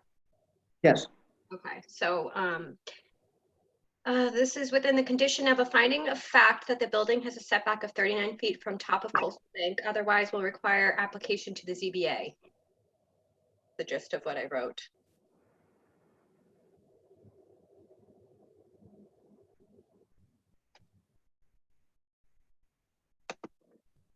I think we can do that. I think we can include that as a condition. I didn't hear any objection from the applicant. Very well, Stacy. Okay, Miss Eichholt. Yes, and just to comment, I agree with Mr. Mulligan, and maybe not, I don't want to call it a precedent. We're setting a hard and fast precedent because I understand what people are saying, that each is unique, but as a new member, I need principles that guide judgment on the cases, and I'm looking for that. So this one seems right to me, so I'm voting yes. Okay, Ms. Van Giesen. Yes. Mr. Cole. Yes.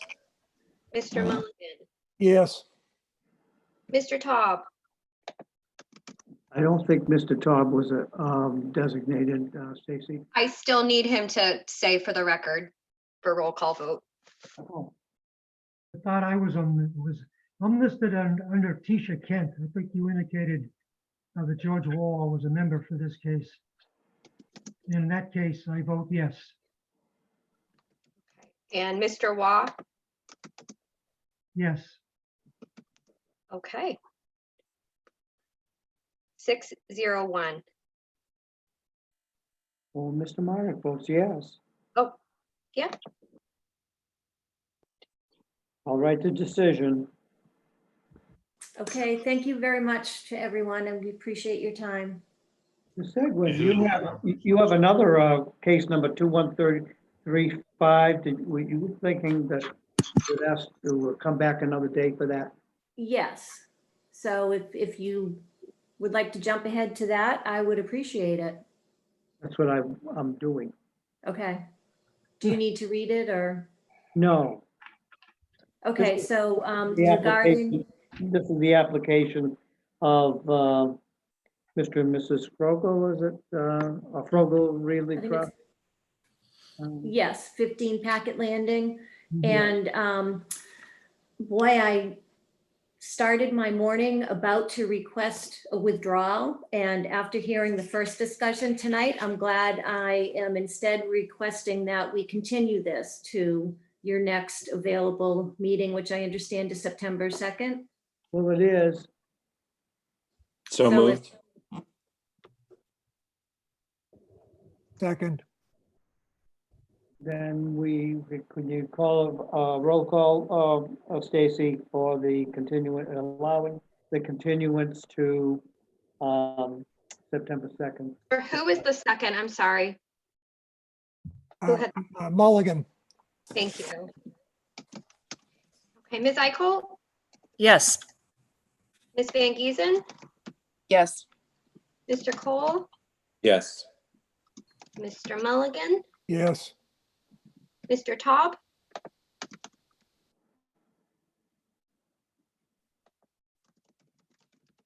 I was muted. I apologize. Yes. Mr. Marnick, Yes. and Mr. Waugh. Yes,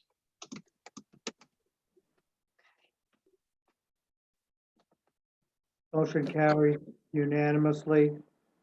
Thank you very much. And again, I appreciate you taking that out of order. Thank you. Very well, thank you. There are now 4 more applications to hear, members of the board.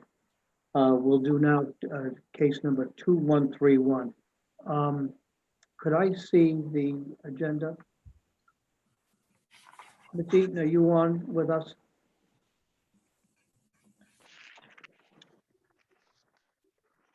Thank you. Case number 2131 is the application of Kenneth Heritage and Sally Heritage for a special permit as set forth in General Laws, Chapter 48, Section 6, and under all these zoning bylaw sections 164, 3C, 1B, and 184, 21, to allow the construction of an addition to an existing single vehicle garage. Now, the applicants also appeal from the decision of the building commissioner denying the building permit, which probably is the basis of the general application.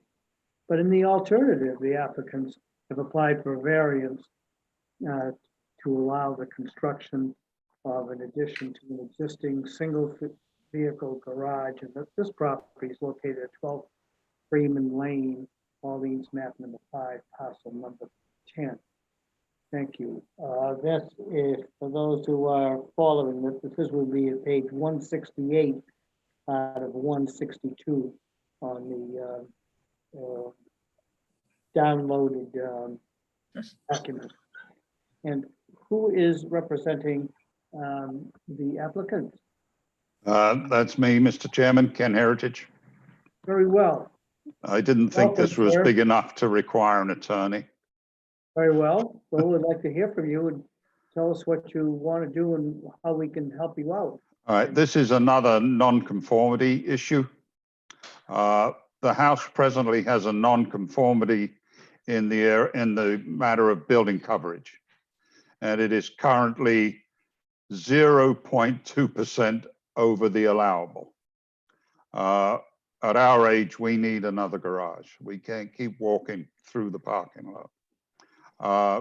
And to do so, we would have to knock down a little storage shed that is attached to the existing garage that's 70 square feet. We would add a 230 square feet garage for a net add of only 160 square feet, which is increasing the nonconformity by less than 1%. It makes no other change to the property. It doesn't influence or interfere with anybody. It doesn't change it, or it doesn't violate any setbacks. We meet the setbacks in all areas. So the only issue is we are increasing the building coverage by essentially a 10-foot by 16-foot area.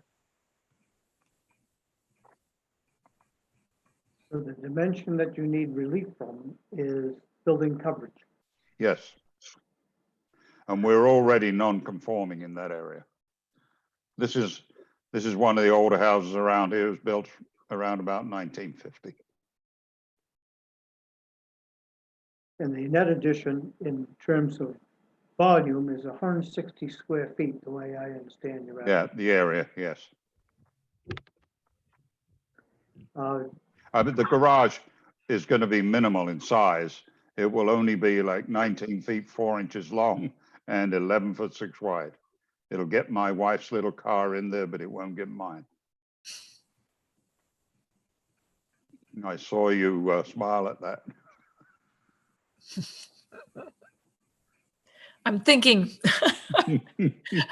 I'm thinking of my husband's little car that has to sit out Okay. in the front because mine goes in the garage, his doesn't. Yeah. Yeah. Well, mine is the one that doesn't go in the existing garage. And about 6 weeks ago, I fell in the house. I fractured a vertebrae. And I certainly don't want to do that, carrying groceries from the car to the house in January. I mean, we're full-time residents, so we go through what you all do. Well, Mr. Heritage, did you speak with your neighbors about what you propose to do here? Yeah, they asked why we didn't do it 5 years ago. Is there anyone present at this virtual hearing who wishes to object to Mr. Heritage's request? Essence of lemon.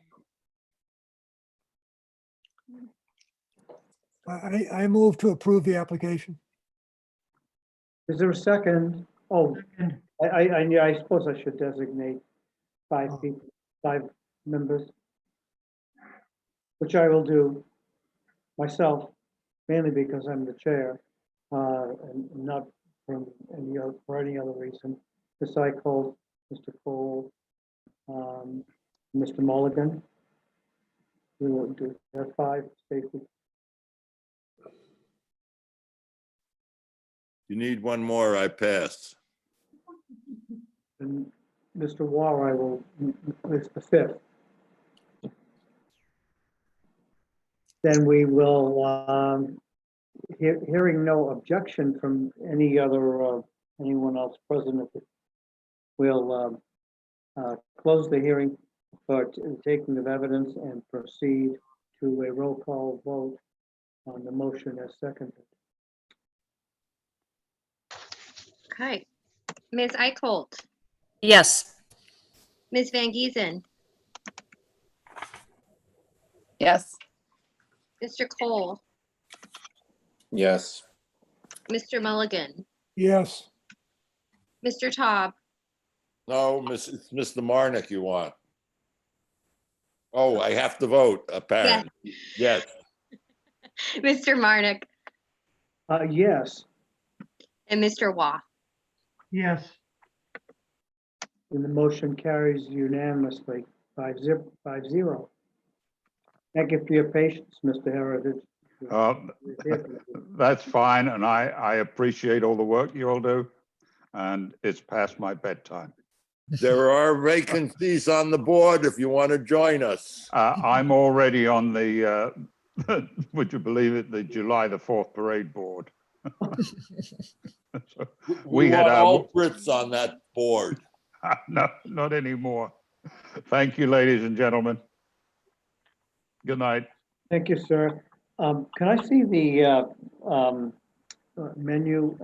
Case number 2132 is the next in order, and that is the application of Robert P. Egelman Realty Trust for special permit as set forth in General Laws, Chapter 48, Section 6 under all these zoning bylaws, Sections 164.3C and 164.21 to renovate and alter an existing two-family dwelling, particularly with respect to the required front and right side setbacks. This property is located at 170 Main Street, Orleans, map number 35, parcel number 32. Are any members of the board present?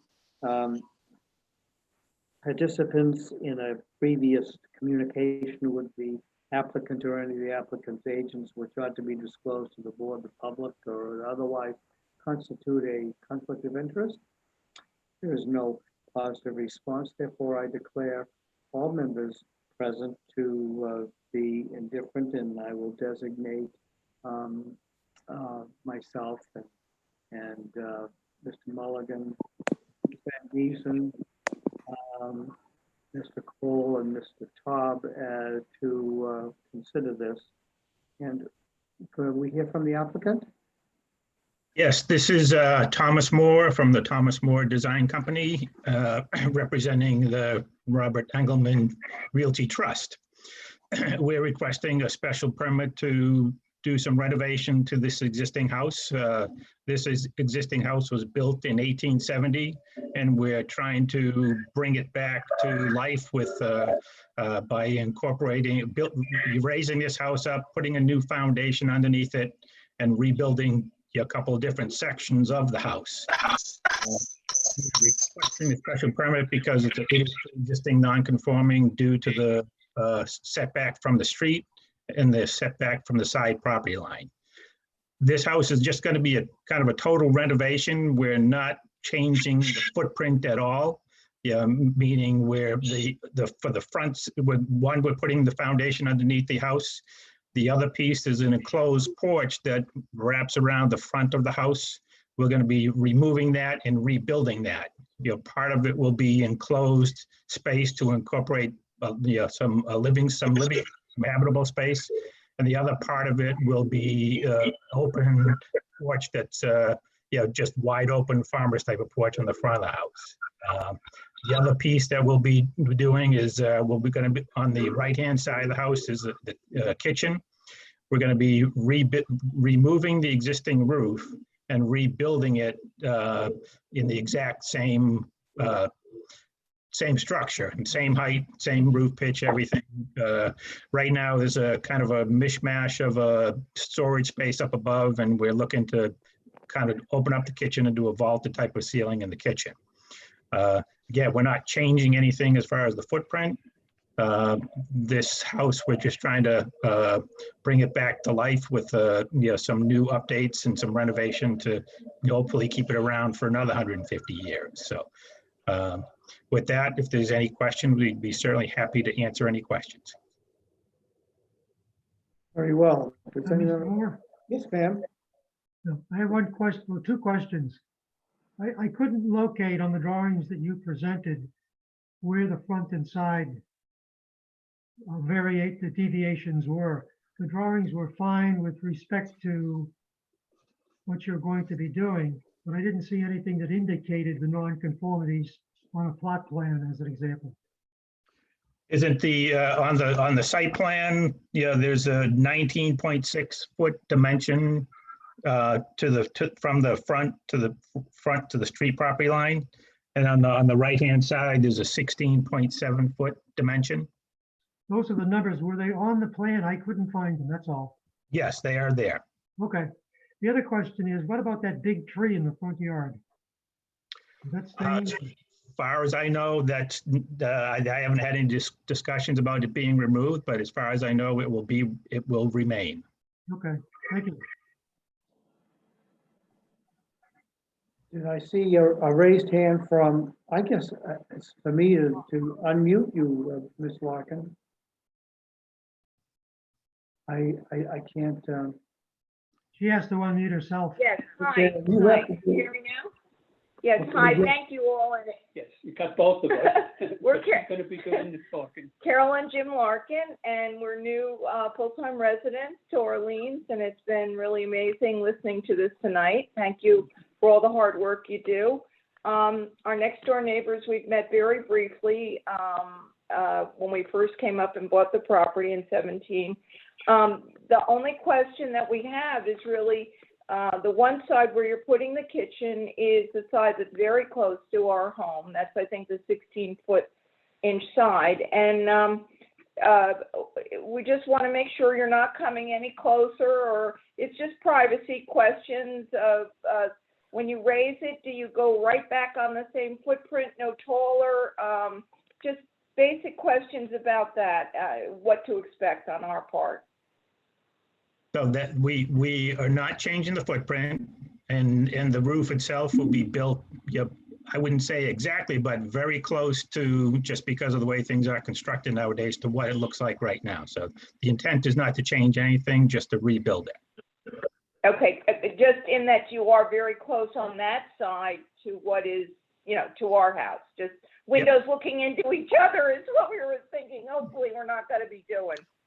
No, I think Are there all, any There's all- already, new windows going in the house, in that back section?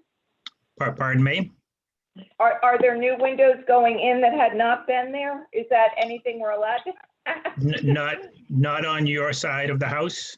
On the Okay. rear, on the rear, there will be a new slider going out the back, but not in the kitchen area. Okay, okay, so I think that we also have a very old house and absolutely adore it, so good that you're putting it back together, and that was really our questions, and really delightful listening to all of you and your deliberation. I want to comment just as a bystander that I thought the one point that you all were taking back and forth, there's an old adage of the camel in the tent, and there was a little bit in there about that, whether this was setting a precedence and perceptions and whatnot. And as a bystander, I understood clearly where Mr. Mulligan was bringing that in. You know, public is funny how they see everybody wants to do the same thing. Herd mentality is the new phrase, I believe. Thank you. Yes, thank you very much. Thank you, ma'am. Is there anyone else who wishes to speak on this application? Very well. I'll move to approve the application. Second. Second by Mr. Cole. Is there any discussion on the motion? And will you call the vote, Ms. Faber? Sure, and this is just FYI for the board members.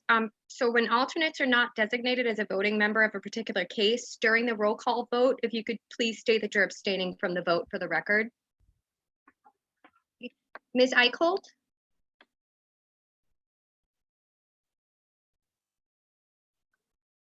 recycle is of the building. I'm sorry?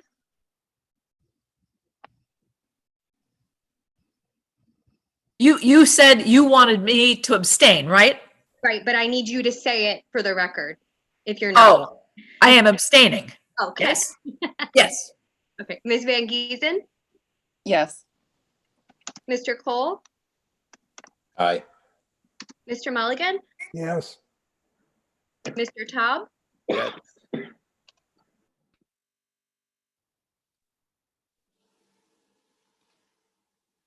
Yes. Mr. Marnick? Yes. And Mr. Waugh? I guess I abstain.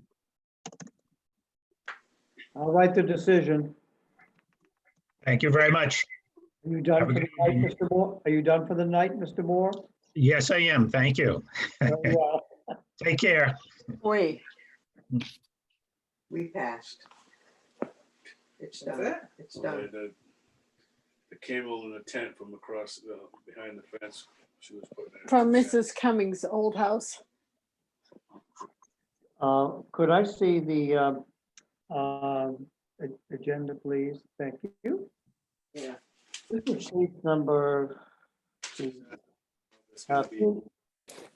She didn't want us to. Intruding onto her property. Case number 2133, the application of Joseph Demelkowski and Catherine Lyden for a variance to set forth the Massachusetts General Laws, Chapter 40A, and on the zoning bylaw sections 164. 3C2 and 164-21A to connect the dwelling to the garage, which will affect the side yard setback. This property is located 5 Maple Road, Orleans, map number 28, parcel 95. I ask whether any member of the board attending this hearing has had any communication with the applicant or any of the applicant's agents which ought to be disclosed to the public, to the colleagues, or which would otherwise constitute a conflict of interest. There is no positive response, therefore I declare all members of the zoning board present as indifferent and impartial. Mr. Is this Mr. Little's presentation? Yes, yes, thank you, Mr. Chairman. Are we still looking at the the case files on the screen? This would be somewhere after, I don't have it. I know basically where it is. Okay. Somewhere on page 100. My screen, that's quite all right. So forgive me. Thank you, Mr. Chairman, members of the board. David Little from Ryder and Wilcox, representing Joseph Simiakowski and Catherine Leiden. They are on this Zoom meeting, as well as myself and Peter Canine, who is the designer of the project. So the situation is the applicants have an existing 5-bedroom dwelling and an existing garage on a small lot on Maple Road in Orleans, and they're proposing an addition to the dwelling to expand living space on their property. What is awkward about this property is the existing dwelling and the existing garage. Well, the garage is conforming to the side property line and the dwelling is conforming to all property line setback requirements. The garage is not conforming to the setback to the existing dwelling. The situation is that the garage is 15 feet in height and is compliant with the sideline setback, which is 22.2 feet. However, the distance between the garage and the main house is 10.5 feet, where 15 feet is now required. So what we are proposing is to eliminate one nonconformity and create a new nonconformity, which essentially requires a variance from the Zoning Board of Appeals. The new nonconformity will become the setback to the side property line. Currently, the existing garage is set back 22.2 feet, but when connected to the dwelling, it is supposed to be set back 25 feet. So this application requires a variance because we are creating a new nonconformity. We're eliminating one, but creating another. It's too bad we don't have a section in the bylaw that allows for that. But that being said, the addition is going to be located in an area where, from the neighbor's perspective, to the south of the property will look no different. From the street, it will look no different. And from the layout of the existing dwelling, as far as traffic and the use of the dwelling on the inside, by connecting the existing garage to the dwelling, it provides significant utility to the owners for what they want to do inside. The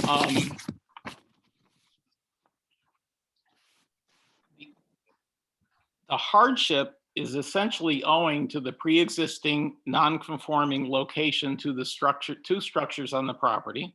It's also owing to the soil conditions on the property due to the fact that there is a high groundwater level and the septic system where it is located impacts the location of the proposed dwelling. You need to maintain a 20-foot setback from a foundation to the septic system. And the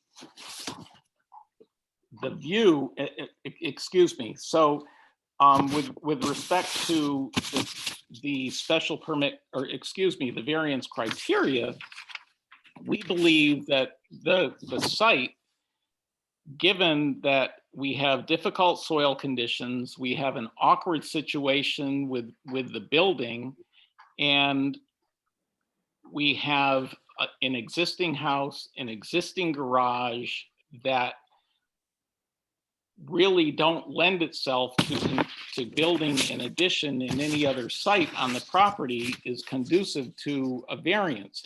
If we were trying to locate the addition on the south side of the house, that would eliminate the use of the existing garage. We don't have the setbacks necessary on the north side of the house to put the addition there. We have a very large tree in the rear we're trying to save. It's a beautiful large tree in the rear. They recently put a front porch on the house, which is used not only by them and by all of their neighbors. So we believe that the application, as far as the view from the site to the neighbor to the south, where we have the 2.8-foot nonconformity, granting a variance won't create any hardships. The applicants have talked with all of their neighbors in the property. Their neighbors are on board with the proposed application. It's a small lot. It's an awkward situation. And both Peter Canine and I are on this call. Peter can talk to the impacts on the interior location and the functionality of why we want to locate the addition there. But the hard part about this application is, even if we put the addition on the rear of the house and set it back from the garage, we would still have a non-conforming situation to the garage. So in a long roundabout way, that would be my presentation, and I would like to try and answer any questions the board may have, or Peter Canine or the applicants. Thank you. Is it fair to say that the location of the work is mandated by the present location of the septic system? Very much so, Mr. Marnick. Okay. Isn't that enough? Is that enough of a hardship? Well, among the fact that these structures were built in 1966 when we didn't have these regulations, I think that connecting them, well, it does create a new nonconformity. I think from the neighbor's perspective that is impacted the most, who is on board with this project, I think it's certainly in keeping with the intent and general character of the bylaw. I agree. But principally the topographical feature is maybe completely sufficient for the board to give you the relief you're looking for as a variance. That's what I'm thinking. Well, the issue with the topography is that if we were trying, if we needed to move the septic system from the front to the front of the lot, we could have a groundwater issue. It might cause them to install a raised system at a significant expense for the applicants. Very well. Any questions by any member of the board? Yep. Nicole? So before questioning or diving into the variance criteria, 3 factors, which I don't know that we've covered in enough detail, I just want to understand. So the building that is now being connected, the dwelling, will not benefit from pre-existing non-conforming status because it is voluntarily becoming non-conforming. So wouldn't this action in the future prevent any further expansion to that structure because it's non-conforming, period? It wouldn't fall into any of the 164(3)(c) sub-bullet criteria where anything could be done in the future. Isn't that correct? I think you're probably correct, Matt. I think if anything was done in the future, you have a building that is non-compliant with respect to its setback to the side property line. How that would be viewed by a future zoning board, I don't know, but we have a very awkward situation on the property. We can't add on to the north. They recently put on the beautiful front porch, which has become a neighborhood gathering area. And we have the awkward situation with the garage.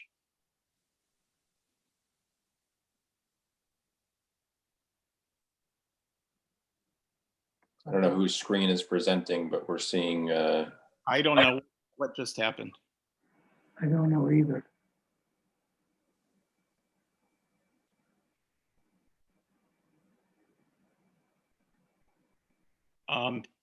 That's not me. I haven't touched a thing. Peter Canine, are you doing anything?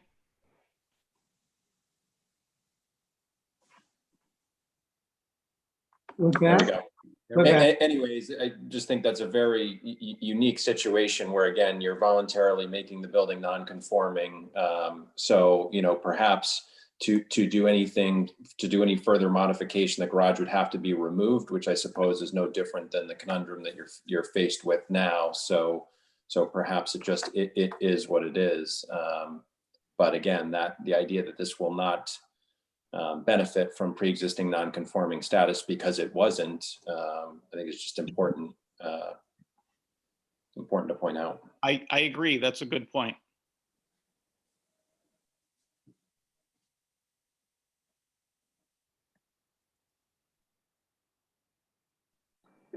Is there anyone present who wishes to speak in opposition to this application? There's no objection raised. We have no correspondence either in favor or in objection to the application. Mr. Marnick? Yes. If I may, the applicants did reach out to all of their neighbors. This is not factual, it's hearsay, but I think the absence of the letters opposed indicates that the neighbors do not have an issue with this. In fact, they're all very much in favor. Yes, excuse me, this is Carol Bukis, and I am in a butter at 8 Westwood Road. And I did write a letter in favor and dropped it.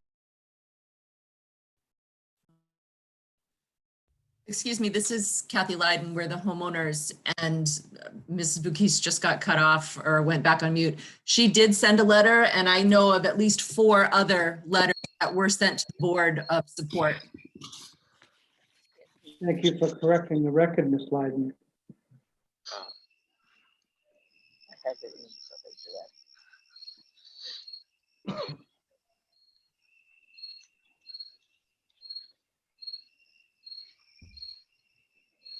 And Mr. Little, you're not aware of any opposition to it. You're not aware of any opposition to it. No, I'm just, it's my understanding that the applicant's front porch is a popular gathering place for the neighborhood. Thank you. Yes, we have had no one's contacted us or mentioned to us that they were unhappy with the idea of doing this. As I said, the 3 direct abutters, and especially Mr. and Mrs. Bills, who live at 72 Great Oak Road, theirs is the side of the house or the side of the garage that's most impacted. They had no problems with it, and everyone else has been very forthcoming and affirmative, and thinking it sounds like a wonderful addition. Good.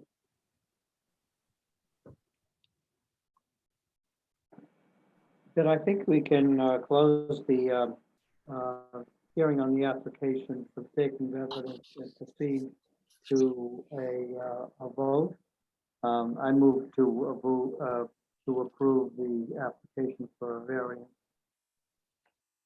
Is there a second?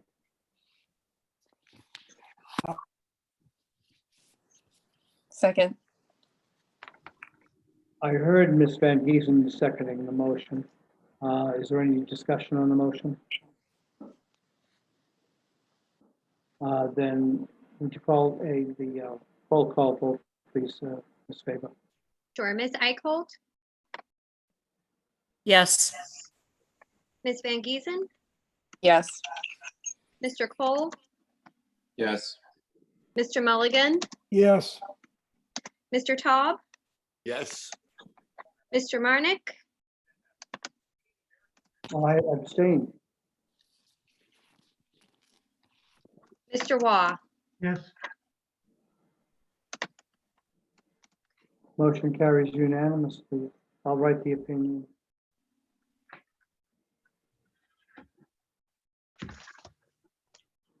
We have one final application, members of the board, and that is the application of Joel Hughes and Sally Hughes for special permit is set forth in General Laws, Chapter 48, Section 6, under Orleans zoning bylaw, Sections 164, 3C1B, and 164, 21C, to raise and replace a pre-existing non-conforming dwelling, particularly with respect to the required setback to the top of a coastal bank. The property is located at 16 Sheep Pass to Point Orleans, map number 13, parcel number 40. Has any member of the board had any communications with the applicant or any of the applicant's agents, which ought to be disclosed to the board, the public, or which would otherwise constitute a conflict of interest? And there being no positive response, then I declare that and find that the board is impartial and indifferent. Mr. Little, is this your application too? Yes, yes, sir. Thank you, Mr. Chairman. David Little, representing Sally and Joel Hughes, as well on this Zoom meeting. Jonathan Fox, the architect from Hutker Associates, is in attendance if you have any specific questions relative to the design of the house. So the board this evening has heard a few applications with respect to the setback from the top of the coastal bank, and I'm hopeful that this one will be a little bit more straightforward for Mr. Mulligan than one of the earlier ones. The situation here is we are proposing to raise and replace an existing dwelling and an existing cottage with a carport, with a new dwelling and a new proposed garage with a living space above it. The building coverage for this project increases minimally from 8.0% to 8.1%. The applicants are working within essentially the same square footage as the existing dwelling and garage, but with new structures. And we provided you with quite a bit of information. One of the things I think that is most appropriate is that Jonathan Fox prepared an architectural rendering of what the new house will look like from the water. The new house has been designed to with exterior elements that will blend in with the natural surrounding. We believe it's a very appropriate change for the site.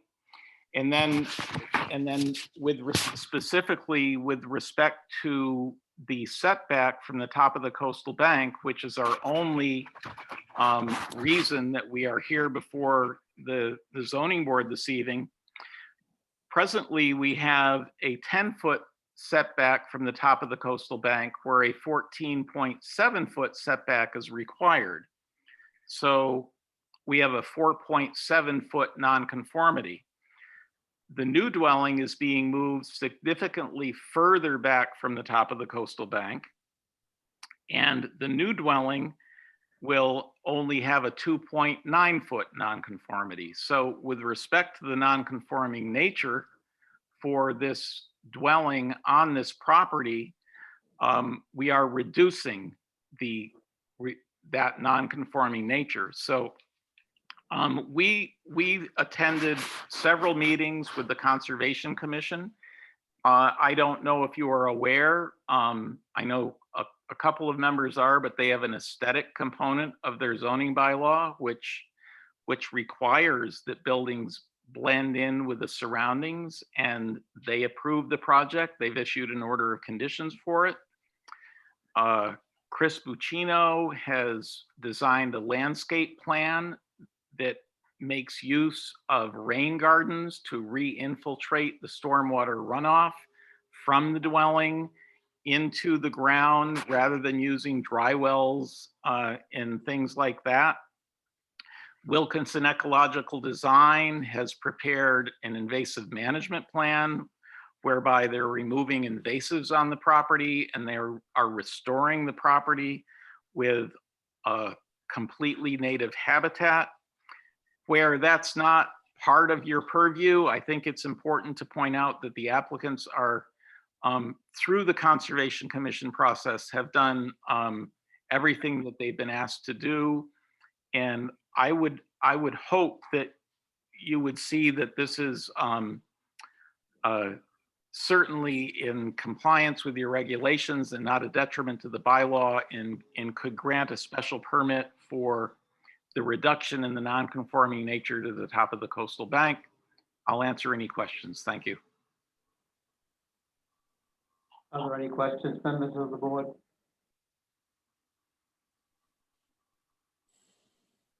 Is there anyone present at this virtual hearing wishing to comment upon this application, or to support it, or to oppose it?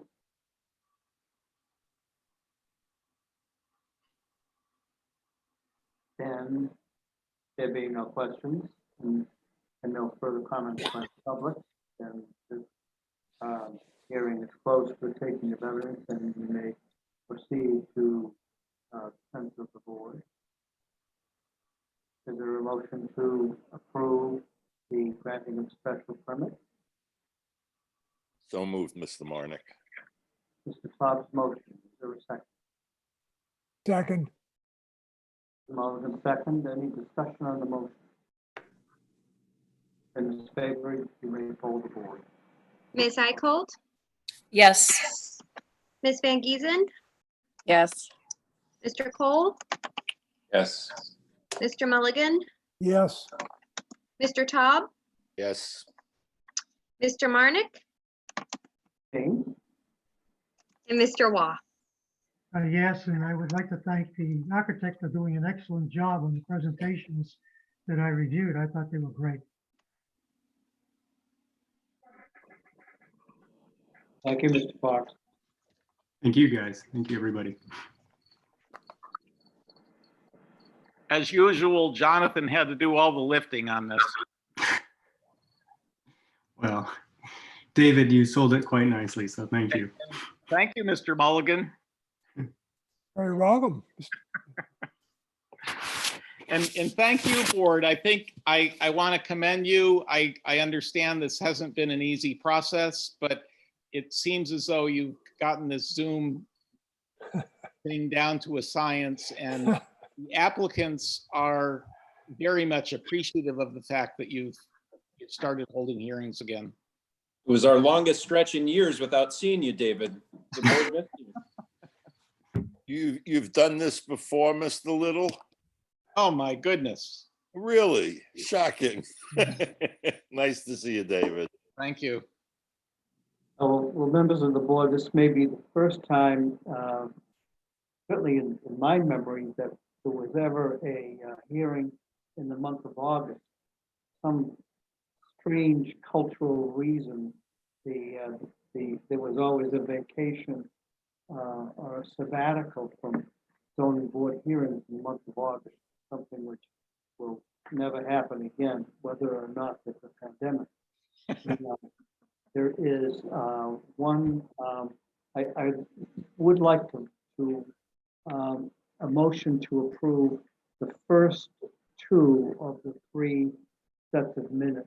I think that they've been circulated. I still want to work on the March meeting, Stacy. So could I hear a motion to approve those two, if they were contained in the agenda? So moved. So moved. Second. And all those in favor? Aye. Aye. And the motion carried unanimously. That will conclude the formal business for the evening. I can say that this is my heartfelt thanks to all of you for your indulgence in this meeting, because I had a great deal of reservation as to whether we could conduct it with being orderly and graciously, and that was substantially due to the work of our board secretary, Stacy Faber, and also Sarah Eaton, who was absolutely amazing today, being very indulgent with my very fundamental questions. I was petrified that somewhere along the line we would have a problem with, I mean, we all have routers, and that was the linchpin to making this meeting work. And somehow or other, except for one little glitch, we managed to do that. And I think that your patience, I really appreciated it, and your support. I don't think we'll ever postpone business again for such a long time. We're here together tonight. It worked. I hope that we could do it again on September 2nd. Stacey, did you have a remark? Okay, I thought you raised your hand, and that was the clue. Sorry, I'm just talking with my hands back here. So if any of you have any remarks, that's fine, and otherwise, then we'll entertain a motion to adjourn. And I'll ask one of the September 2nd forms that we need as part of caseload put on the website now, as they were before. Okay. that's what we'll do. And I didn't learn how that was done. It was, all the documents were attached to the agenda. It got a little confusing here, George, because we had a revised agenda, and then there was something else that was Mr. Diaz's attachment, which was separate. I got that too. What we intend to cover on September 2nd is a renewed consideration of Mr. Fiend's property on Main Street, and Mr. Diaz and FW Webb and whoever else needs to speak. And also that one item, except if there's something new that comes in, Stacy, that one other item that Ms. Sigrid wanted to postpone. So that I'll would be, send a revised agenda to the town. so it'll be a busy night, given those, the first two that I mentioned, so. Mr. Chairman, I don't know if it's appropriate, maybe, but would it be helpful to just have a brief discussion about the practical difference between dismissing with prejudice and without prejudice? I don't know if we could do that now, Jerry. Well, I think if we had that discussion, I think we should have that discussion. Someone should have some preparation. I would like it. I think I know what the answer is, but I think it would be helpful for the committee to be of one mind at the implication of the vote. I will, I'll do some of the research and try to facilitate that, Jerry, because I'm concerned about it too. I didn't expect that it would be raised to such a serious degree, but now that it has been, let's do it. We'll figure out a policy, at least, and make a decision in this case. Perhaps we should go so far as to ask town council. I'm thinking of, yes, I can do that. We'll do that. I will do that, Bruce.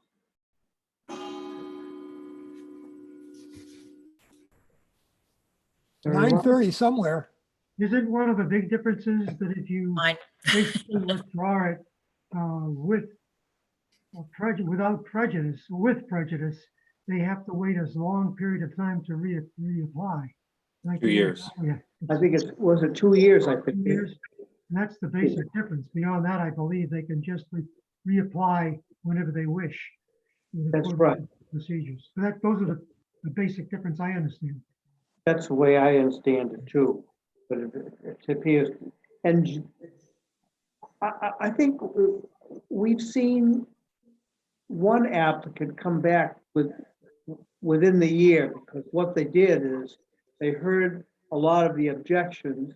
They could see that the relief was not going to be granted, withdrew the application without prejudice and fixed all the problems, came back in without any kind of opposition or even some mild approval and got the relief that they wanted. That's the way that it's supposed to work.